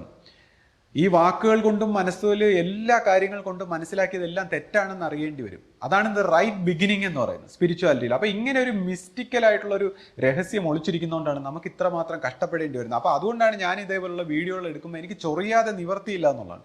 അപ്പൊ ഞാൻ പറയുന്നത്, കുറച്ച് ഞാൻ ചൊറിയട്ടെ, ആ ചൊറി ഏക്കാതിരിക്കുക എന്നുള്ളതാണ്. ആ ചൊറി ഏക്കുന്നില്ല എന്ന് പറയുമ്പോഴാണ് അത് മെച്യൂരിറ്റിയായി മാറുന്നത്. അഥവാ ഏറ്റാൽ പോലും ആ ഏറ്റ ചൊറിയിലൂടെ തൻ്റെ മനസ്സിനെയാണ് നിരീക്ഷിക്കേണ്ടത്. തൻ്റെ മനസ്സിൽ എന്തുകൊണ്ട് ഇപ്പോൾ ശിഷ്യപൂജയ്ക്ക് വന്നതുപോലെ ഈ വ്യക്തി ഇത്രയും ചൊറിഞ്ഞിട്ടും എൻ്റെ ഗുരു സ്നേഹം കൊണ്ട് സ്നേഹിച്ചതുപോലെ നമ്മളിപ്പോൾ സ്നേഹിച്ചു കഴിഞ്ഞാൽ നമ്മൾ തോറ്റുപോവുകയാണ്. അതായത് ഞാൻ തോറ്റുപോവുകയാണ്. അതേസമയം ഇപ്പൊ സ്നേഹം വരുമ്പോൾ ഇതേപോലുള്ള കാര്യങ്ങൾ നമുക്കൊരു വ്യക്തിയോട് എന്ത് തന്നെ അയാൾ പെരുമാറി പറഞ്ഞാലും നമുക്ക് സ്നേഹമാണ് വരുന്നതെങ്കിൽ അവിടെ നമ്മൾ വിജയിച്ചു കഴിഞ്ഞു. കാര്യം നമുക്കിതൊന്നും ഏൽക്കുന്നില്ല എന്നുള്ളതാണ്. അപ്പം അതുകൊണ്ട് ഞാൻ പറയുകയാണ്, ഈ ഒരു വിഷയം, ആധ്യാത്മിക വിഷയം, ഇപ്പൊ ഒരുപാട് ഇപ്പൊ ചാനലുകളിലും ചിലരൊക്കെ ചില ഗ്രൂപ്പുകൾ, സംഘടനകളൊക്കെ തുടങ്ങിയിട്ടുണ്ട്. അപ്പൊ അവർ ആദ്യം ഒരു സംഘടനയായിരുന്നു, ഇപ്പൊ 2 സംഘടനയായി. അല്ല, ഇപ്പൊ 3 ആയെങ്കിൽ ഇനിയിപ്പൊ അവരെ ഓരോരുത്തർക്കും ഓരോ സംഘടന ഉണ്ടാക്കേണ്ടി വരും. കാര്യം മനുഷ്യന്റെ മനസ്സ് തമ്മിൽ ചേരില്ല. ഇത് മനസ്സിന് ഉപരിയായിട്ടുള്ളൊരു സത്യമായിട്ട് നമ്മുടെ ഗുരു ഇവിടെ നമുക്കുള്ളത് കൊണ്ടാണ്, ഇപ്പൊ മനുഷ്യ ശരീരത്തിൽ ഒരു ഗുരു ഉള്ളതുകൊണ്ടാണ് നമ്മളെല്ലാവരും യോജിച്ച് ഇവിടെ ഇങ്ങനെ പോണത്, ആശ്രമമായിട്ട് ഇതിരിക്കുന്നത്. ഇപ്പൊ ഒന്ന് ആലോചിച്ച് നോക്കുക, ഒരു ഗുരു ഇല്ലായിരുന്നെങ്കിൽ ഈ ഓരോ സന്യാസിമാരും ഓരോ ആശയം പറഞ്ഞനെ, ഓരോ ഗൃഹസ്ഥാശ്രമികളും ഓരോ പണ്ഡിതന്മാരും ഓരോ ആശയം പറഞ്ഞനായിരുന്നു. ഇപ്പോൾ ഒരു സമയത്ത് എനിക്ക് ഓർമ്മയുണ്ട്, ഒരു VIP ഇങ്ങനെ വന്നിരിക്കുമ്പോൾ ഗുരു പറയുന്നു, ഈ 25ാമത് ചതുർയുഗത്തിൽ 3ാമതെന്നൊക്കെ പറഞ്ഞ് ഗുരു പറയുമ്പോൾ ഗുരുവിന് തെറ്റിപ്പോന്നു. അപ്പൊ എന്താണ്, ഗുരു ആ ഒരു പ്രസൻസ് ആണ്, ആ ഒരു അവേക്കൻ ചെയ്ത പ്രസൻസ് ആണ്. മനസ്സ് ഉപയോഗിക്കുമ്പോൾ ഗുരുവിന് അത്രത്തോളം മനസ്സ് ഉപയോഗിക്കുന്നില്ല. ഗുരു ഇങ്ങനെ മെമ്മറി എന്ന് പറയുമ്പോൾ തെറ്റിപ്പോകുന്നു. അപ്പൊ ഗുരു പറയും വിനായക സാറിനോട്, അടുത്ത് നിന്ന് വിനായക സാറിനോട് പറയും, എടാ ഒന്ന് പറഞ്ഞു കൊടുക്കുക ഇത് സംഭവം. അപ്പൊ വിനായക സാർ ഇങ്ങോട്ട് വന്നിട്ട്, അത് 7ാമത്തെ മന്വന്തരത്തിൽ 3ാമത്തെ ചതുർയുഗത്തിൽ ഒരു തെറ്റ് സംഭവിച്ചു, ആ തെറ്റിനെ തിരുത്താനായിട്ട് ഒരു ത്രിമൂർത്തി സമ്പ്രദായം ഉണ്ടായി. ത്രിമൂർത്തി സമ്പ്രദായത്തിന് 27ാമത്തെ ചതുർയുഗം. അദ്ദേഹം മണി പോലെ പറയുന്നു. ഒന്നും അറിഞ്ഞൂടാത്ത കാര്യമാണ്. പക്ഷെ ഒന്നും മനസ്സിലായിട്ടില്ലാത്ത, ഒന്നും അറിഞ്ഞൂടാത്ത ഈ കാര്യത്തെ മണി പോലെ പറയാനുള്ള ആ കോൺഫിഡൻസും, അത് അറിവെന്ന് വിചാരിക്കാനുള്ള ആ ഒരു തെറ്റിദ്ധാരണയും, അതാണ് മനുഷ്യന്റെ അബദ്ധം. അതായത് ഈ മണി പോലെ നമ്മൾ പറഞ്ഞ ഇതെല്ലാം ഒന്നും അറിഞ്ഞൂടാത്ത കാര്യങ്ങളാണ്. അപ്പൊ അതാണ് നമുക്ക് കോൺഫിഡൻസ് തരുന്നത്. പക്ഷേ റിയൽ ആയിട്ടുള്ള വിസ്ഡത്തിൽ വരുമ്പോൾ കോൺഫിഡൻസ് അല്ല കോൺഫിഡൻസ് എന്ന് പറഞ്ഞാൽ, അതിന്റെ കോൺഫിഡൻസ് എന്ന് പറഞ്ഞാൽ നമുക്ക് ഒരു അവേക്കനിങ്ങിന്റെ കോൺഫിഡൻസ് ആണ്. അപ്പൊ ഈ വാക്കുകൾ കൊണ്ടുള്ള കോൺഫിഡൻസ് അല്ല. അപ്പോൾ അതുപോലെയാണ് നമ്മൾ പലരും ആ പഠിച്ചു വെച്ചേക്കുന്ന, കേട്ടു വെച്ചേക്കുന്ന ആ എന്തൊക്കെയോ തത്വങ്ങൾ നടപ്പാക്കാനായിട്ട് ശ്രമിക്കുമ്പോഴാണ്. ഇപ്പൊ ഗുരു ഇല്ലായിരുന്നെങ്കിൽ, ഗുരു സ്ഥാനത്ത് നമുക്ക് ഗുരുസ്ഥാനത്ത് ആരും ഇല്ലായിരുന്നെങ്കിൽ ഉള്ള അവസ്ഥ, ഓരോരുത്തരും ഓരോ ആശയങ്ങൾ ഇങ്ങനെ പറഞ്ഞിരുന്നു. അപ്പോൾ നമുക്ക് മനസ്സിലായ ആശയങ്ങളാണ്, നമ്മൾ നമുക്ക് മനസ്സിലായ ആശയങ്ങൾ നടപ്പാക്കാൻ നമ്മൾ നോക്കുകയാണ്. ഇപ്പൊ എനിക്കറിയാം ചില സന്യാസിമാര് അവരൊരു ഗ്രൂപ്പായിട്ട് രഹസ്യമായിട്ടിരുന്ന് അവർക്ക് മനസ്സിലായ ആശയത്തിനനുസരിച്ച് നടപ്പാക്കാനൊക്കെ ഗ്രൂപ്പായിട്ടൊക്കെ ഉണ്ടാക്കിയിരുന്ന് പ്രവർത്തിക്കുന്നതൊക്കെ എനിക്കറിയാം. ഇതിനകത്ത് തന്നെ ഇരുന്ന് പ്രവർത്തിക്കുന്നു. ഒന്ന് ആലോചിച്ച് എന്തൊരു ഡേഞ്ചറസ് ആണെന്ന്. അതായത് ബ്രിട്ടീഷുകാർ ഇന്ത്യയെ കീഴടക്കാൻ വരുമ്പോൾ ഇന്ത്യക്കാർ തന്നെയാണ് അവർക്ക് എല്ലാ സപ്പോർട്ടും കൊടുത്തതെന്ന് പറയുന്നതിനൊക്കെ നമ്മുടെ ഈ ഒരു ഗുരു ശിഷ്യ ബന്ധത്തിന്റെ ഈ ഒരു സീക്രട്സി, അല്ലെങ്കിൽ ഇതിന്റെ ഒരു വശം മനസ്സിലാകാതെ അവർക്ക് മനസ്സിലായ ആശയം നടപ്പാക്കാൻ രഹസ്യമായിട്ട് പ്രവർത്തിക്കുകയാണ് സംഘം ചേർന്നിരുന്നത്. അപ്പോൾ അവിടെയാണ് നമ്മൾ പറയുന്നത്, നമ്മളെപ്പോലുള്ള അറിവില്ലാത്തവരെ എടുത്തു വെച്ച് കുഴപ്പങ്ങളും കുറവുകളും എടുത്തുള്ളവരെയൊക്കെയാണ് ഗുരു സെലക്ട് ചെയ്യുന്നത്. അപ്പോൾ അതും പ്രശ്നമാണ്. ഗുരു നമ്മളെ പോലുള്ളവരെ സെലക്ട് ചെയ്യുമ്പോൾ അത് പ്രശ്നമാണ്. പിന്നെ ഇപ്പോൾ ഈ പുറത്തുപോയി നിൽക്കുന്നവരെയൊക്കെ മാക്സിമം ഇതുമായിട്ട് യോജിപ്പിച്ചു കൊണ്ടുപോകാൻ ഗുരു എന്തെല്ലാം ത്യാഗപ്പെട്ടു. പക്ഷെ എന്നിട്ടും അതിന് വഴങ്ങാതെ അവരുദ്ദേശിക്കുന്നത് നടപ്പാക്കാനും അവരുദ്ദേശിക്കുന്ന പൊസിഷനിലേക്ക് വളരാനും ഒക്കെ ഗുരു അവരാഗ്രഹിക്കുമ്പോൾ എങ്ങനെ അത് ഒരു പ്രസ്ഥാനത്തിന് എങ്ങനെ അതിനെ അക്സെപ്റ്റ് ചെയ്യാൻ പറ്റും? അല്ലെങ്കിൽ ഈ പറയുന്ന ഓരോരുത്തർക്കും മനസ്സിലായ രീതിയിൽ, അല്ലെങ്കിൽ ഓരോരുത്തരും ഗുരുവാണി പഠിച്ചു വെച്ചേക്കുന്ന രീതിയിൽ ഒരു ആശയം നടപ്പാക്കണം എന്ന് പറയുമ്പോൾ എങ്ങനെ മനസ്സിലാക്കും? ഈ മനുഷ്യന്റെ മനസ്സിനെ ട്രാൻസെൻഡ് ചെയ്ത് ഹ്യൂമൻ ബീയിങ്ങിനെ അൺകണ്ടീഷണൽ ഫ്രീ ആക്കി ഒരു സത്യമായ ഏകദൈവമായ ആ സത്യത്തിലേക്കൊക്കെ വളർത്തിക്കൊണ്ടുവരാൻ പരിശ്രമിക്കുന്ന ഒരു സ്ഥാപനം ഈ മനസ്സിന് അടിമപ്പെട്ട മനുഷ്യരെ കൊണ്ട് എങ്ങനെ പ്രവർത്തിപ്പിക്കുമെന്ന് പറയുമ്പോഴാണ് ഇതിൻ്റെ ഒരു ബുദ്ധിമുട്ടിരിക്കുന്നത്. അപ്പം നമ്മൾ ആരെങ്കിലും എല്ലാം ശരിയായെന്നോ, അല്ലെങ്കിൽ നമ്മൾ പൂർണ്ണരാണെന്നോ, നമ്മളെല്ലാം കറക്റ്റ് ആണെന്നോ അല്ല, അല്ലെങ്കിൽ ഒരു വ്യക്തിയെ ഞാൻ കുറ്റം പറയുന്നതല്ല ഈ വീഡിയോയിൽ. ഇവിടെ ഇങ്ങനെ ഒരു സീക്രസി ഇരിപ്പുണ്ട്, ഇങ്ങനെ മനസ്സിന് ഉപരിയായ ഒരു സത്യം ഇരിപ്പുണ്ട്. ഈ വിഷയം മാത്രമാണ് ഞാൻ സംസാരിക്കുന്നത്. അല്ല, ഞാൻ ഈ ബാക്കി എത്രയോ മനോഹരമായി പ്രവർത്തിക്കുന്ന കർമ്മകുശലരും ധന്യാത്മാക്കളും മഹാത്മാക്കളും എല്ലാവരും ഒരുപാട് പേരുണ്ട്. നമ്മൾ അതല്ല, പക്ഷെ അതിനെക്കുറിച്ചല്ല നമ്മൾ സംസാരിക്കുന്നത്. നമ്മൾ സംസാരിക്കുന്നത് ഇങ്ങനെ ഒരു മനസ്സിനെ മനസ്സിലാക്കാൻ പറ്റാത്ത ഒരു പ്രശ്നം ഇതിൽ ഒളിച്ചിരിപ്പുണ്ട്. അപ്പോൾ be careful, handle with care എന്നാണ് മൈൻഡിനെ. ആ ഒരു വിഷയമാണ് പറയുന്നത്. അപ്പോൾ ആ വിഷയത്തിൽ നമ്മളിപ്പോൾ ഗുരു ഒരാളെ എന്തിനിവിടെ വെച്ചേക്കുന്നു, അല്ലെങ്കിൽ ഒരാളെ കൊണ്ട് എങ്ങനെ പ്രവർത്തിക്കുന്നു, ഇതിൻ്റെയൊക്കെ കാരണം എന്താണ്, ഇത് തലമുറകളിലൂടെ എങ്ങനെ ഈ സത്യത്തെ വെളിയിൽ കൊണ്ടുവരാം, അല്ലെങ്കിൽ മനസ്സിന് ഉപരിയായ മനുഷ്യനെ അൺകണ്ടീഷണൽ ഫ്രീഡത്തിലേക്ക് കൊണ്ടുവരുന്ന ഈ വീഡിയോയുടെ തുടക്കത്തിൽ ആശ ചോദിച്ച ഹ്യൂമൻ ബീയിങ്സിന്റെ ഈ പ്രോബ്ലത്തിൽ നിന്ന് അവനെ എങ്ങനെ ഫ്രീ ആക്കാം എന്നുള്ള ഒരു യാത്രയിൽ ഗുരുക്കന്മാർക്ക് പ്രവർത്തിക്കേണ്ടി വരുന്ന രീതികളും, അല്ലെങ്കിൽ ഗുരുക്കന്മാർക്ക് ഒരു ആശ്രമം നടത്തേണ്ട രീതികളും ഇതൊന്നും മനസ്സിലാക്കാതെ കുറേ ആൾക്കാർ അവർക്ക് തോന്നിയതുപോലെ, അവർക്ക് മനസ്സിലായതുപോലെ, അവർക്ക് ഗുരുവിനെക്കുറിച്ച്, ഗുരുവിൻ്റെ ആശയത്തെക്കുറിച്ച് അവർക്ക് എല്ലാം മനസ്സിലായി കഴിഞ്ഞു. ആ മനസ്സിലായ ആശയത്തെ, മനസ്സിൽ ആയ ആശയത്തെ ഒന്ന് ആലോചിച്ചേ. മനസ്സിലായ ആശയം, മനസ്സിന് ഉപരിയായ സത്യത്തിൽ നിന്ന് പ്രവർത്തിക്കുന്നതും മനസ്സിലായ ആശയവും തമ്മിലുള്ള വ്യത്യാസം. അപ്പൊ അതാണ് ഒരു ഗുരുവിന്റെ ആ പ്രാധാന്യം അതാണ്. ആ ഗുരുവാണ് ഇപ്പൊ നമ്മളെ ഈ ആശ്രമത്തിൽ ഒരുമിച്ച് നിർത്തുന്നത്. നമ്മുടെ പുറത്തായവരൊക്കെല്ലാം ഓരോരുത്തർക്കും ഓരോ സംഘടന ആവേണ്ടി വരും. ഓരോ സംഘടന ആയാൽ പോലും അവർ ശരിയായിട്ട് പോകുമെന്ന് എനിക്കറിഞ്ഞൂടാ. എനിവേ, സത്സംഗത്തിന്റെ പ്രാധാന്യം ഞാൻ പറഞ്ഞു, ഞാൻ ചൊറിയുന്നതിൻ്റെ പ്രാധാന്യം ഞാൻ പറഞ്ഞു. ഇപ്പൊ എന്നെ സംബന്ധിച്ച് എല്ലാം അലങ്കാരമാണ്. എന്നെ ഒറ്റപ്പെടുത്തിയാലും കളിയാക്കിയാലും പരിഹസിച്ചാലും അഹങ്കാരി എന്ന് പറഞ്ഞാലും എന്നെ മൈൻഡ് ചെയ്യാതെ പോയാലും പുച്ഛിച്ചാലും എൻ്റെ മേൽ എന്തെങ്കിലും പിന്നെ ആരോപണം ഉന്നയിച്ചാലും എന്ത് ചെയ്താലും എനിക്ക് അലങ്കാരമാണ്. കാര്യം ഞാൻ അതെല്ലാം എന്നെ ദൈവം ആ ദൈവത്തിലേക്ക് അടുപ്പിക്കുന്നു എന്നേ ഞാൻ വിചാരിക്കും. പിന്നെ അതുകൊണ്ട് നമുക്ക് എല്ലാവർക്കും സന്തോഷമായിട്ട് സഹകരിച്ച് സ്നേഹത്തോടെ ഈ സത്യത്തിലേക്ക് പരിണമിക്കാൻ പരിശ്രമിക്കാം. മറ്റൊരു വീഡിയോയിൽ കാണാം. സദ്ഗുരുവേശ്വരൻ.